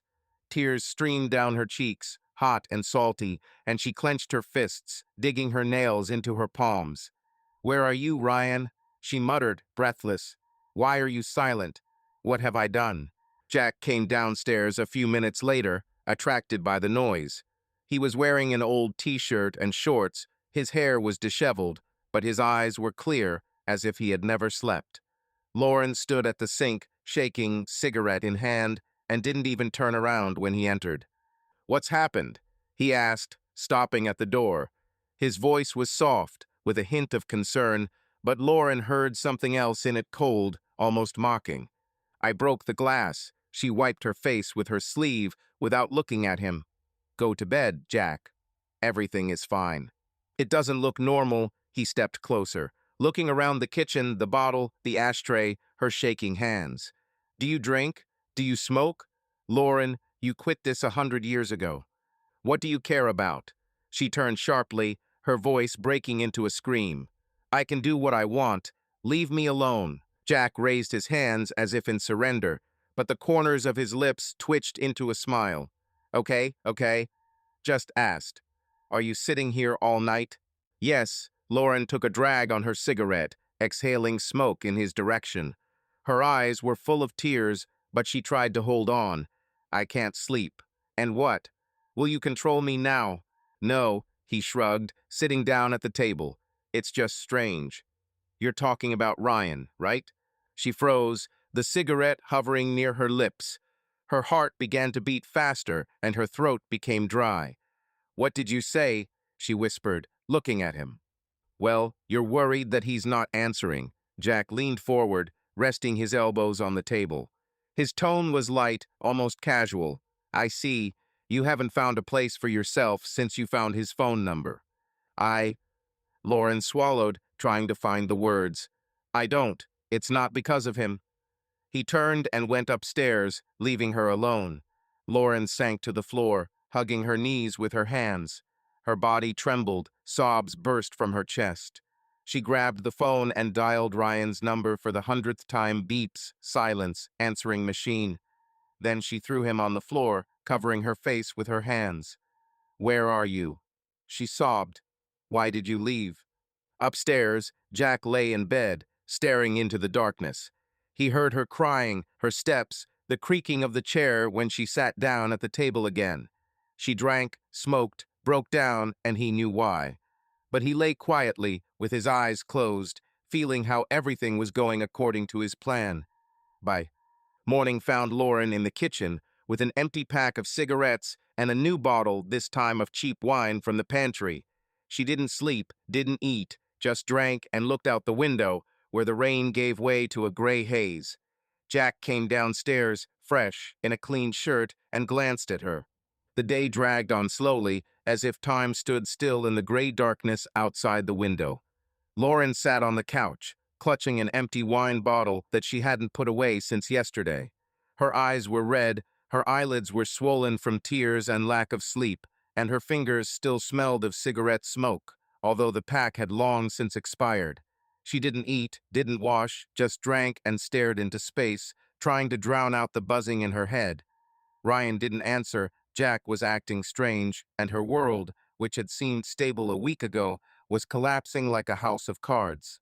Jack left for work in the morning, giving her the usual "see you in the evening," with the same soft smile that now made her shiver. She nodded without looking at him, and was left alone. The silence of the house was oppressive, and Lauren decided that she needed to go out at least somewhere, just not to sit within these walls, saturated with her fear. She remembered that in the trunk of her Ford there were old supermarket bags that needed to be thrown away. It was a small thing, but at least something to do to distract myself. She pulled on an old jacket, grabbed her keys, and went out into the yard. The cold air hit her face, making her shiver. The Ford sat in the driveway, covered in a thin layer of mud from the last rain. Lauren opened the driver's door, threw the keys on the seat, and walked around the car to get to the trunk. Her movements were sluggish, almost mechanical. She didn't think, she just did. The trunk button clicked, the lid slowly lifted, and Lauren reached for the bags. But instead of the packages, her gaze fell on something else. In the corner of the trunk, crumpled and stuffed under the spare tire, lay something dark. She frowned, leaned closer, and her fingers touched the fabric rough, wet with a pungent smell of earth and something else. Lauren pulled it out, unwrapped it, and her heart stopped. It was Ryan's clothes. His old flannel shirt, which she had seen on him dozens of times when she stopped by the workshop. The shirt was torn, the sleeves hung in tatters, the buttons were torn off, and dark stains appeared on the fabric soaked in dirt. Blood. Lauren froze, holding the shirt in her hands, her brain refusing to comprehend what she was seeing. The stains were thick, dried, with a rusty tint that could not be confused with anything else. She ran her finger over one of them, leaving a brown crumb under her nail. No, she whispered, and her voice broke. The shirt fell from her hands, falling back into the trunk, and Lauren retreated, tripping over the curb. Her breathing became ragged, and her legs began to tremble. She grabbed the edge of the car to avoid falling, but the world around her began to float. Images flashed before her eyes. Ryan laughing in the workshop, his dark hair under a baseball cap, his voice when he joked with her about her Ford. And now these clothes, this blood. Oh my God. Lauren put her hand to her mouth, feeling her stomach clench. Her knees gave way, and she sank to the ground, right on the wet asphalt. The cold was creeping through her jeans, but she didn't notice. Her gaze was focused on the trunk, on this shirt that lay there like a silent reproach. What is this? How is this? She tried to get up, but her legs wouldn't obey. With trembling hands, she reached for the phone in her pocket, but her fingers did not hit the buttons. Her breathing quickened, her chest tightened, as if someone was tightening a rope on her. It was panic, the same as with Ryan's phone, but now worse, much worse. She threw the phone to the ground and grabbed her shirt again, pulling it all the way out. Under it was another thing, his jeans, just as dirty, with blood stains on the knees and a torn seam. Lauren screamed, short and hoarse, and the sound echoed from the neighboring houses. Ryan, she sobbed, clutching her clothes to her chest. Her mind raced, trying to find an explanation. Maybe he had an accident. Maybe someone attacked him. But why are his things here in her car? She hasn't opened the trunk since last week when she went grocery shopping. Then there was nothing there except packages. Nothing. And then her thoughts stopped on Jack. Jack, who was with Ryan in the mountains. Jack, who brought his phone home. Jack, who looked at her with this strange smile and said things like, "Sometimes people just disappear." Her eyes widened, and she felt cold sweat running down her back. No, this is impossible. Jack couldn't, or could he? Lauren threw the clothes back into the trunk, slammed the lid, and stood up, although her legs were still shaking. Her gaze darted around the yard, as if she was waiting for someone to jump out from around the corner. She grabbed the phone from the ground, ignoring the cracked screen, and ran into the house. The door slammed behind her. She locked the lock, pushed the bolt, and pressed her back against the wall, gasping.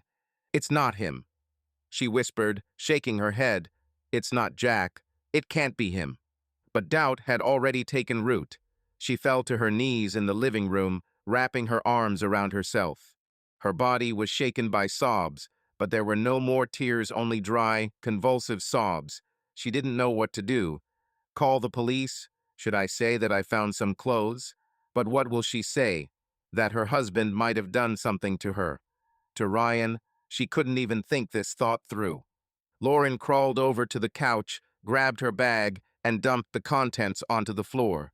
Among the change and keys lay an old lighter. She took it from the store in the morning along with her cigarettes. Her hand shook, but she lit it, looking at the tiny flame. She needed to calm down. I had to think. She stood up, unsteadily, and went to the kitchen, where she left a bottle of wine. Opening it with trembling hands, she took a long sip straight from her throat, feeling the alcohol burn her throat. "I'm going crazy," she muttered, wiping her mouth with her sleeve. "This is not true. This cannot be true." But the image of a shirt with blood did not go away. She returned to the window, looking at the Ford in the yard. The trunk was closed, but she knew what was there, knew it was real. Her gaze fell on the phone. She picked it up, opened the messages, and wrote to Ryan. "Where are you? Please answer. I found your things." She sent, knowing there would be no answer, and threw the phone on the table. Lauren sank into her chair, feeling dizzy. Her vision blurred, the room began to swim, and she dropped her head into her hands. Almost losing consciousness, she whispered, "Ryan, Jack, what's going on?" Outside the window, new rain began. Drops knocked on the roof of the car, where the clothes lay, silent proof of something that she could not yet understand. It rained all day, turning the yard into a muddy mess. Lauren was sitting in the kitchen, staring at an empty bottle of wine, when the doorbell rang. She shuddered, spilling the remaining water from the glass onto the table. Her nerves were taut after she found Ryan's clothes in the trunk. She didn't sleep, didn't eat, just drank and smoked until there were no more cigarettes in the house. The bell rang again, insistently, and Lauren forced herself to stand, staggering from fatigue and alcohol. She opened the door, and two people in uniform stood on the threshold, a sheriff's patrolman and his partner. The older one, stocky, with short hair and tired eyes, showed his badge. "Lauren Martinez?" he asked, looking down at her. "Yes." Her voice was hoarse, barely audible. She clutched the doorframe, feeling the cold air rush into the house. "What's the matter?" "I'm Officer Bradley Thompson. This is my partner Cody Wright." He nodded at the young guy next to him. "We need to talk. Can I come in?" Lauren nodded, stepping back. Her heart began to pound. Her legs felt weak. "Police. Here." She closed the door behind them, feeling a shiver run through her body. They walked into the living room, where the things from her bag were still lying on the floor, and there was an ashtray full of cigarette butts on the table. Thompson looked around the room but said nothing, just sat down on the sofa and took out a notepad. "We found Ryan Crawford," he began, looking at her carefully. "In the mountains. He was beaten and tied to a tree. He's in the hospital, but alive." Lauren froze. Her eyes widened and her breath caught. "Ryan, is he alive?" she whispered, and her voice broke. The tears she thought she had already cried began to well up in her eyes again. She sat down on the chair opposite, clenching her hands into fists. "Oh my God, is he okay?" "Barely alive, but yes, he'll pull through," Thompson nodded, not taking his eyes off her. "He has broken ribs, a concussion, and dehydration. Spent 3 days in the forest. He says Jack Martinez brought him there. Your husband." Lauren turned pale, her fingers digging into her palms. "Jack." She exhaled, and a whirlwind began to spin in her head. The clothes in the trunk, his strange phrases, Ryan's phone on the bed, all this flashed before his eyes, like scenes from a nightmare. "No, this can't be." "Ryan claims it was him," Cody chimed in, crossing his arms. "But we have no evidence." That's why we're here. Ryan said your name. He said you were the only one who knew about their trip to the mountains." "My name?" Lauren looked at him, her voice trembling. I don't. What do you mean?" "He said you knew that he and Jack went for a ride." Thompson opened the notebook, tapping his pen on the page. "This is true." Lauren swallowed, trying to gather her thoughts. "Yes, he told me. On Saturday, he said that he wanted to test drive the new Jeep with Ryan. But I didn't know that something would happen." "Did you see Ryan after that?" Cody asked, narrowing his eyes. "Or did you talk to him?" "No," she shook her head, her hands trembling. "He didn't answer. I called, wrote. Then I found his phone. Here in the bedroom." Thompson raised an eyebrow. "Telephone? How did you get it?" "I don't know."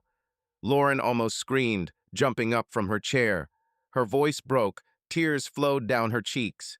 "He was just lying on the bed. I thought Jack brought it. He said maybe Ryan dropped it in the car." "Calm down, Mrs. Martinez." Thompson raised his hand. "Where is the phone now?" "Jack, he took it away." She sank back into the chair, covering her face with her hands. "I don't know what's going on. I found something else." "What exactly?" Cody stepped closer. His voice became sharper. Lauren hesitated, her gaze darting to the window where her Ford was parked. "His clothes," she whispered, "in the trunk of my car. A shirt, jeans, with blood." The patrolmen looked at each other. Thompson stood up, closing his notepad. "Show us," he said, and there was no request in his tone, only an order. Lauren nodded, feeling like her legs could barely support her. She led them into the yard. The rain wet her hair and jacket, but she didn't notice. Opening the trunk, she stepped back, pointing with a trembling hand at the crumpled pile of fabric. Thompson put on gloves, pulled out his shirt, examined the blood stains, then his jeans. Cody pulled out an evidence bag and started putting things away. "Are these his clothes?" Thompson asked, looking at Lauren. "Yes." She nodded, her voice barely audible. "I know her. He wore this." "When did you find her?" Cody looked at her as if she were a suspect, and Lauren felt a chill grip her chest. This morning. She clenched her fists, trying not to burst into tears. I don't know how she ended up there. I didn't open the trunk. I swear. Okay, Thompson nodded to Cody. We'll take it. And I ask you, Mrs. Martinez, to come with us. We need to talk in more detail. With me? Lauren stepped back, her eyes widening. Why? I didn't do anything. Ryan called you. Cody stepped towards her. You knew about the trip. You have his phone, his clothes. We need to figure it out. But she gasped, her gaze darting between them. It's not me. I don't. It's Jack. He was with him. We have already spoken with your husband, Thompson interrupted her. He said he dropped Ryan off at the workshop and everything was fine. We have no evidence against him. But you look like you're hiding something. Lauren shook her head, tears streaming down her face. I'm not hiding it. I'm afraid. I don't know what's happening. Then let's go to the station. Thompson nodded at the car. Tell me everything there. She didn't resist. Her legs gave way, but Cody grabbed her by the elbow, almost forcing her into the patrol Ford. At the police station, she was brought into a small room with gray walls and sat at a table. Thompson sat down opposite. Cody remained at the door. The recorder clicked, recording. So, Thompson began, tell us what you know about the trip. Everything you remember. Lauren swallowed, her hands shaking on the table. Jack said, on Saturday, that he would go to the mountains with Ryan. In a new Jeep, they left in the morning, returned in the evening. Jack said that everything was fine. And then, Cody crossed his arms. Then, Ryan disappeared, didn't answer. I found his phone, on the bed, on Sunday. She fell silent, feeling her voice drowning in sobs. And today, clothes, I don't know how they ended up there. Did you quarrel with Ryan? Thompson narrowed his eyes. Was there something between you? No, Lauren raised her head. He's my friend. He fixed my car. I was worried. We were worried, Cody chuckled. How did the clothes with blood in your trunk end up? I don't know. She slammed her fist on the table, her voice breaking. I swear I don't know. It's Jack. He was with him. Ask him. We asked. Thompson leaned back in his chair. He says he's innocent. And you are the last one who knew about the trip. And you have his things. This doesn't look good, Mrs. Martinez. Lauren returned from the site late in the evening when the rain had already subsided, leaving behind only puddles and dampness. The police released her after 3 hours of interrogation without filing charges. There was not enough evidence against her, only Ryan's clothes in the trunk and his words, which still sounded like the delirium of a traumatized person. But she felt crushed. Her voice was hoarse from tears and screams, her hands were shaking, and an endless whirlpool was spinning in her head. Ryan in the hospital, his blood on his shirt, questions from the police, suspicious looks. And Jack, always Jack. She entered the house, throwing the keys on the table by the door. The light in the kitchen was on. The smell of fried meat and onions came from the depths of the house. Lauren froze, feeling her stomach tighten. Jack was at home. She didn't want to see him, didn't want to talk, but her legs carried her forward. She stood in the kitchen doorway, looking at him. Jack stood at the stove, stirring something in a frying pan. He was wearing an old plaid shirt, his sleeves rolled up to his elbows, and his hair was slightly disheveled. He looked as usual calm, homely, almost cozy, but Lauren knew it was a mask. After everything that had happened, she no longer believed in his calmness. He turned around, noticing her, and smiled softly, as always. I'm back, he said, turning off the stove. I prepared dinner. Steaks with potatoes. Sit down and eat. Lauren didn't move.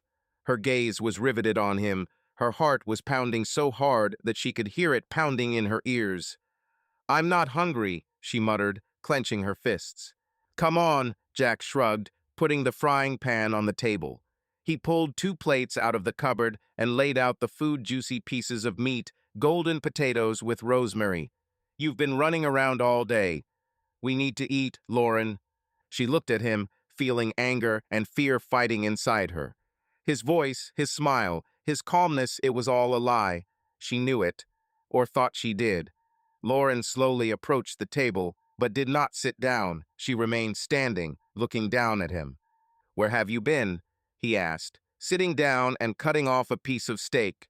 His tone was light, almost casual. "The police," Lauren blurted out without holding back. Her voice trembled, but she didn't look away. "They found Ryan in the mountains. He was beaten and tied to a tree. He's barely alive." Jack froze, fork in hand. His eyes met hers, but he showed neither surprise nor fear, only mild curiosity. "Seriously?" he asked, biting off a piece of meat. "It's horrible. Is he okay?" "No, it's not okay." Lauren slammed her palm on the table. The plates clinked. "He's in the hospital, Jack, battered, broken, and he told the police it was you." Jack swallowed his food, put his fork down, and looked at it. His face remained calm, but a shadow flashed in his eyes, cold, sharp. He leaned back in his chair, crossing his arms. He asked, raising his eyebrow slightly. "Is that what he said?" "Yes," Lauren gasped. Tears burned her eyes, but she held on. "He said that you went to the mountains and you attacked him. Beaten up, tied, left for dead." Jack was silent for a second, then grinned quietly, almost silently. "Interesting," he said, looking at her. "And you believed them?" "I don't know what to believe, Jack," she shouted, her voice breaking. "I found his phone number with us. His clothes are in my car, with blood, and you. You act as if nothing happened." He nodded as if in agreement and stood up. Lauren stepped back, but he didn't approach her, but simply took a bottle of beer from the refrigerator, opened it, and took a sip. Then he sat back, looking her straight in the eyes. His smile disappeared. His face became serious, almost stony. "I know everything, Lauren," he said quietly, but every word fell like a hammer blow. "About your lying words, about your love for Ryan, about the fact that I was simply convenient for you." Lauren froze. Her breathing stopped. The world around her shrank to a point. She looked at him, unable to utter a word. His voice was level, no anger, no pain, just a statement of fact. But there was something terrible in this silence, something that made her skin crawl. "What?" She swallowed, her voice barely audible. "What are you talking about?"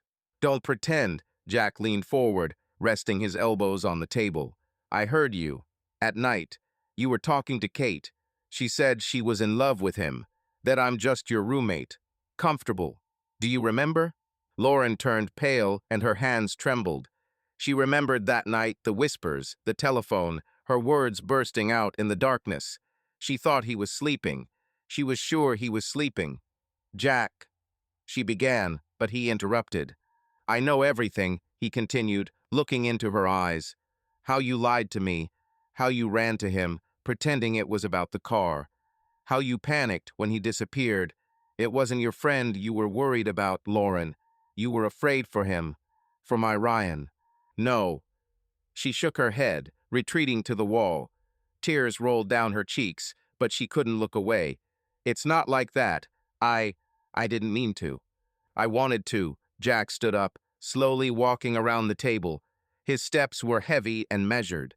"You wanted him, and she kept me close because I was convenient, stable, reliable, like the furniture in this house." Lauren pressed herself against the wall, her chest heaving with ragged breathing. "Jack, I didn't know what to do. I'm confused." Her voice trembled. Tears prevented her from speaking. "But I didn't want to hurt you." "Do you think this will hurt me?" He stopped a step away from her, looking down. His face was cold, but something dark, almost alive, was burning in his eyes. "No, Lauren, it doesn't hurt me. It pisses me off." She gasped, her knees buckled, but she held onto the wall. "What did you do?" she whispered, feeling fear constricted her throat. "Jack, what did you do to him?" He was silent, looking at her. Then he smiled slowly, almost affectionately. "What do you think?" he asked quietly. "You're smart. Guess what?" Lauren closed her eyes, her body racked with sobs. She wanted to scream, to run, to hit him, but she could not move. His words, his look, his calmness, all this was worse than any scream. You, you couldn't, she sobbed. Tell me it's not you. Jack leaned closer, his breath touching her face. I know everything, Lauren, he repeated, almost in a whisper, and you know what I'm capable of. He straightened up, took the beer from the table, and went to the sofa, leaving her against the wall. Lauren sank to the floor, hugging her knees with her hands. Her mind screamed, but her body refused to move. Dinner was cooling on the table, and the silence in the house became unbearable. The morning after dinner with Jack was gray and cold, as if the weather was adjusting to her condition. Lauren woke up on the couch where she had fallen asleep, curled up in a ball after Jack had gone to bed. His words, "I know everything," echoed in my head like ringing in my ears after a blow. She couldn't breathe in this house, couldn't look at it, couldn't stay. Her world was collapsing, and she felt driven into a corner. The police suspect her. Ryan is in the hospital, Jack.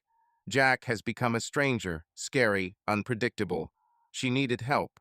She grabbed her phone and keys and ran out of the house without even changing out of her wrinkled t-shirt and jeans. Her Ford was parked in the yard, but she couldn't bring herself to open the trunk after what she found there. Lauren got behind the wheel, started the engine with trembling hands, and drove to Kate, her best friend, the one who always listened to her, the one who knew about her feelings for Ryan. Kate was her last hope. Kate's house was 10 minutes away, a tidy cottage with a white fence and flowers on the porch. Lauren parked awkwardly, almost hitting a neighbor's car, and ran to the door. She knocked until her fingers ached, until Kate finally opened it. The friend was wearing a robe, her hair was gathered in a careless bun, and surprise flashed in her eyes, giving way to coldness. Lauren, Kate crossed her arms, not inviting her to enter. What are you doing here? Kate, please. Lauren gasped, tears streaming down her cheeks. I need help. Everything is falling apart. Ryan is in the hospital. Jack, he knows. He said he knows about us. Kate frowned, her lips pressed into a thin line. Know what? She asked, but there was no warmth in her voice, only irritation. About me. And Ryan. Lauren sobbed, stepping closer. I don't know what to do. The police think I'm guilty. Jack, he scares me. Kate, you have to help. Kate stepped back, holding the door half closed. Help? She asked, and there was a hint of mockery in her tone. Lauren, it's your own fault. You ruined your marriage, and now you're losing everything. There was no need to go to Ryan. Lauren froze, her hand hanging in the air. What? She whispered, not believing her ears. Kate, you knew. You supported me. I knew you were confused. Kate shook her head, her gaze hard. But I didn't think you'd go this far. You deceived Jack, ran after Ryan, and now you expect me to pull you out? No, Lauren. Figure it out yourself. Kate, please. Lauren stepped forward, but the door slammed in her face. She knocked and shouted, but there was no answer. Only silence and the sound of her own sons. She sank onto the porch, hugging her knees with her hands, feeling like the last thread of support had broken. Kate turned away. Her best friend, her confessor, her salvation, abandoned her. Lauren didn't know how long she sat there, but the cold chilled her to the bone. She stood up, unsteadily, and returned to the car. Her mind screamed that she had to run away from Jack, away from this city, away from everything. But this requires money. She opened her phone, checked her bank account through the app, but the screen flashed red, access blocked. Lauren frowned, entered the password again, the same thing. Her heart beat faster. She drove to the bank, gripping the steering wheel until her knuckles turned white. The branch was quiet, only the hum of the air conditioner and the footsteps of customers. Lauren walked up to the counter, her voice shaking as she handed her card to the cashier, a young girl with a neat bun. I want to withdraw money, she said. Please check the account. The cashier took the card, swiped it through the terminal, and her face became confused. Mrs. Martinez, she said, looking at the screen, your account is empty, and the card is blocked. What? Lauren leaned forward, her voice breaking. How empty? There must have been more than 10,000 there. I checked last week. Just a minute. The cashier tapped the keys, then looked up. The account was reset yesterday. All assets are transferred to another name. Jack Martinez. Is this your husband? Lauren felt the ground disappear from under her feet. Her knees buckled, and she grabbed the counter to keep from falling. No, she whispered. This is impossible. This is our common account. He couldn't. It says here that he is the sole owner. The cashier shrugged. Her tone was dry, businesslike. Everything is registered in his name. You can check the documents, but nothing can be withdrawn from this card. Lauren gasped, her gaze darting around the room. People around looked at her, some with curiosity, some with irritation. She snatched the card from the cashier's hands and ran out into the street, not noticing how the rain began again, fine and cold. She got into the car, threw the card on the seat, and covered her face with her hands. Tears flowed, mixing with raindrops running down her hair. He took everything, she whispered, gasping. Everything. Her thoughts swirled in panic. Jack transferred the assets to himself. He knew. He planned this. Ryan's phone, his clothes, his words at dinner, everything was part of something bigger. She remembered their marriage, how he insisted on a joint account, how she signed papers without reading, trusting him. And now she has nothing, no money, no friends, no way out. Lauren started the car, but didn't know where to go. The house was a trap. Kate turned away. The police suspected her. She opened the phone and dialed the number of another friend, Sarah, whom she had not seen, but she answered coldly. Lauren, I heard what was going on. Don't call me. It's your own fault for this mess. And hung up. Lauren threw the phone on the floor, screaming in frustration. Her voice echoed in the cabin, but no one heard. She was left alone without money, without support, with a husband who knew everything, and, it seems, held her life in his hands. She moved forward, just to move, but one thought was spinning in her head. He destroyed me. When she pulled into an empty gas station parking lot, the rain pattered on the roof. Lauren looked at herself in the rearview mirror, pale face, red eyes, tangled hair. She didn't recognize herself. Her fingers squeezed the steering wheel, and she whispered, "What should I do?" There was no answer, only rain and emptiness. The rain stopped in the morning, but the sky remained heavy and gray, as if it did not want to let go of the darkness. Lauren returned home after wandering aimlessly around the city. Her Ford stalled at a gas station, and she left it there, walking home under drizzling skies. She walked into silence, throwing her wet jacket on the floor by the door. The house was cold, empty, and every sound, the creaking of floorboards, the hum of the refrigerator, echoed in her head. She did not sleep for more than a day, did not eat, only drank water from the tap to drown out the dryness in her mouth. Her life had fallen apart, and she felt like a ghost in this house that had once been her refuge. Jack was in the kitchen when she entered. He sat at the table, a cup of coffee stood in front of him, steam rose in a thin stream. He was wearing a clean shirt, his hair neatly combed. He looked like he was getting ready to go to work or somewhere else, somewhere where she would no longer be there. Lauren froze in the doorway, looking at him. His calmness, his confidence were like a knife in his chest. She wanted to scream, to hit him, but she had no strength left. "You're late," he said, without looking up from his mug. His voice was even, almost indifferent. "Where were you?" "It's none of your business," Lauren answered quietly, but there was anger in her tone. She stepped closer, clenching her fists. "What do you want, Jack? What are you trying to achieve?" He raised his head and looked at her. His eyes were cold, but there was no anger in them, only fatigue and something else similar to satisfaction. Jack was silent for a second, then reached over to the chair next to him and took a folder thin with white sheets inside. He placed it on the table in front of Lauren, pushing it slightly. "Here," he said, "sign it." Lauren frowned, her fingers trembling as she opened the folder. The first page read, "Divorce Agreement."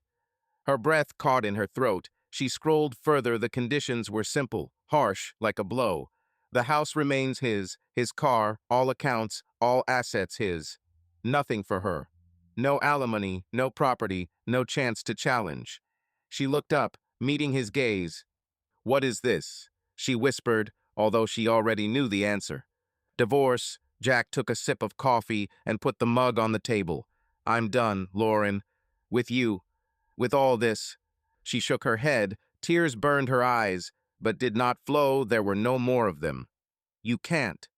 She began, but her voice broke. You took everything. Money, house. You left me with nothing.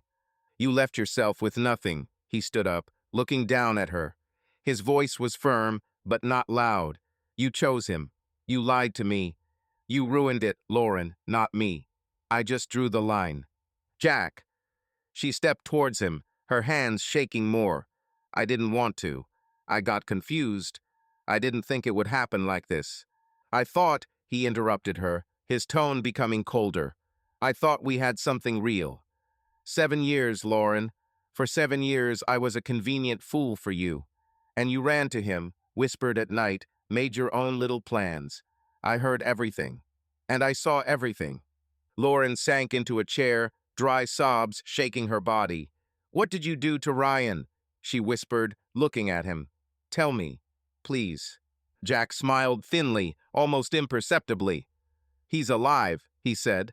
The police found him. Let him thank fate. But he's not yours anymore, Lauren. Me too. He took the Jeep keys from the table, put on his jacket, and walked up to her. Lauren looked up at him, her face pale, her eyes empty. Jack put his hand on her shoulder, squeezing it lightly as a farewell gesture. Sign, he repeated, and leave. The house is sold. I'm leaving tomorrow. There's nothing for you to do here. Where are you? She gasped, but he had already turned to the door. It's not your concern, he said over his shoulder. Goodbye, Lauren. The door slammed, and silence covered it like a wave. Lauren sat looking at the documents. Her fingers touched the handle, but she couldn't bring herself to take it. It's over. Jack left, taking her life with him home, money, stability. She was left alone, in the shadow of her mistake, with a broken heart and empty hands. She didn't know how long she sat there, but when she finally stood up, her legs could barely support her. Lauren went out into the yard, where the Jeep had already disappeared. Jack left, leaving her with this house, which tomorrow will become a stranger. She went back inside, took the documents and signed them with a trembling hand, not because she wanted to, but because she had no choice. Then she packed a bag, some clothes, an old phone, a few dollars that she found in a drawer. Her steps echoed loudly in the emptiness as she stepped outside. Lauren walked away without looking back. She didn't know where she was going, to her friends who had turned their backs, to Ryan who barely survived, or just to nowhere. Her life lay in ruins, and the shadow of her mistake followed her like a chain. Meanwhile, Jack was driving along Highway 70, away from Nashville, away from the Smoky Mountains, away from everything that connected him with the past. The Jeep purred underneath him. In the trunk were suitcases with his things and a box with documents, a new name, a new account, a new life. He turned on the radio. An old Tom Petty track filled the car, and Jack smiled sincerely for the first time in a long time. He took revenge. Not with screams, not with fists, although Ryan got his way, but with a cold, precise blow. He took everything she valued from Lauren, leaving her with an emptiness of her own making. The police did not prove anything. Ryan survived, but was left with a broken body and empty words that no one believed. And Jack was free. He stopped at a gas station 100 miles outside of town, bought coffee, and sat on the hood of the Jeep, watching the sunset. The sky turned gold and crimson, and for the first time in months he felt light. The past is left behind Lauren, her lies, her love for another. He started over with a clean slate, where there was neither her, nor Ryan, nor the old house. Jack finished his coffee, threw the cup into the trash can, and got behind the wheel. The road ahead was open, endless, like his new life. He slammed on the gas, and the Jeep surged forward, carrying him into a future where revenge was complete and the shadows of the past had faded into dust. Subscribe to our channel so that your love doesn't cheat on you, and go ahead and listen to the next story, because this story is nothing compared to the next one. If you're under 18, don't even think, click to the next one.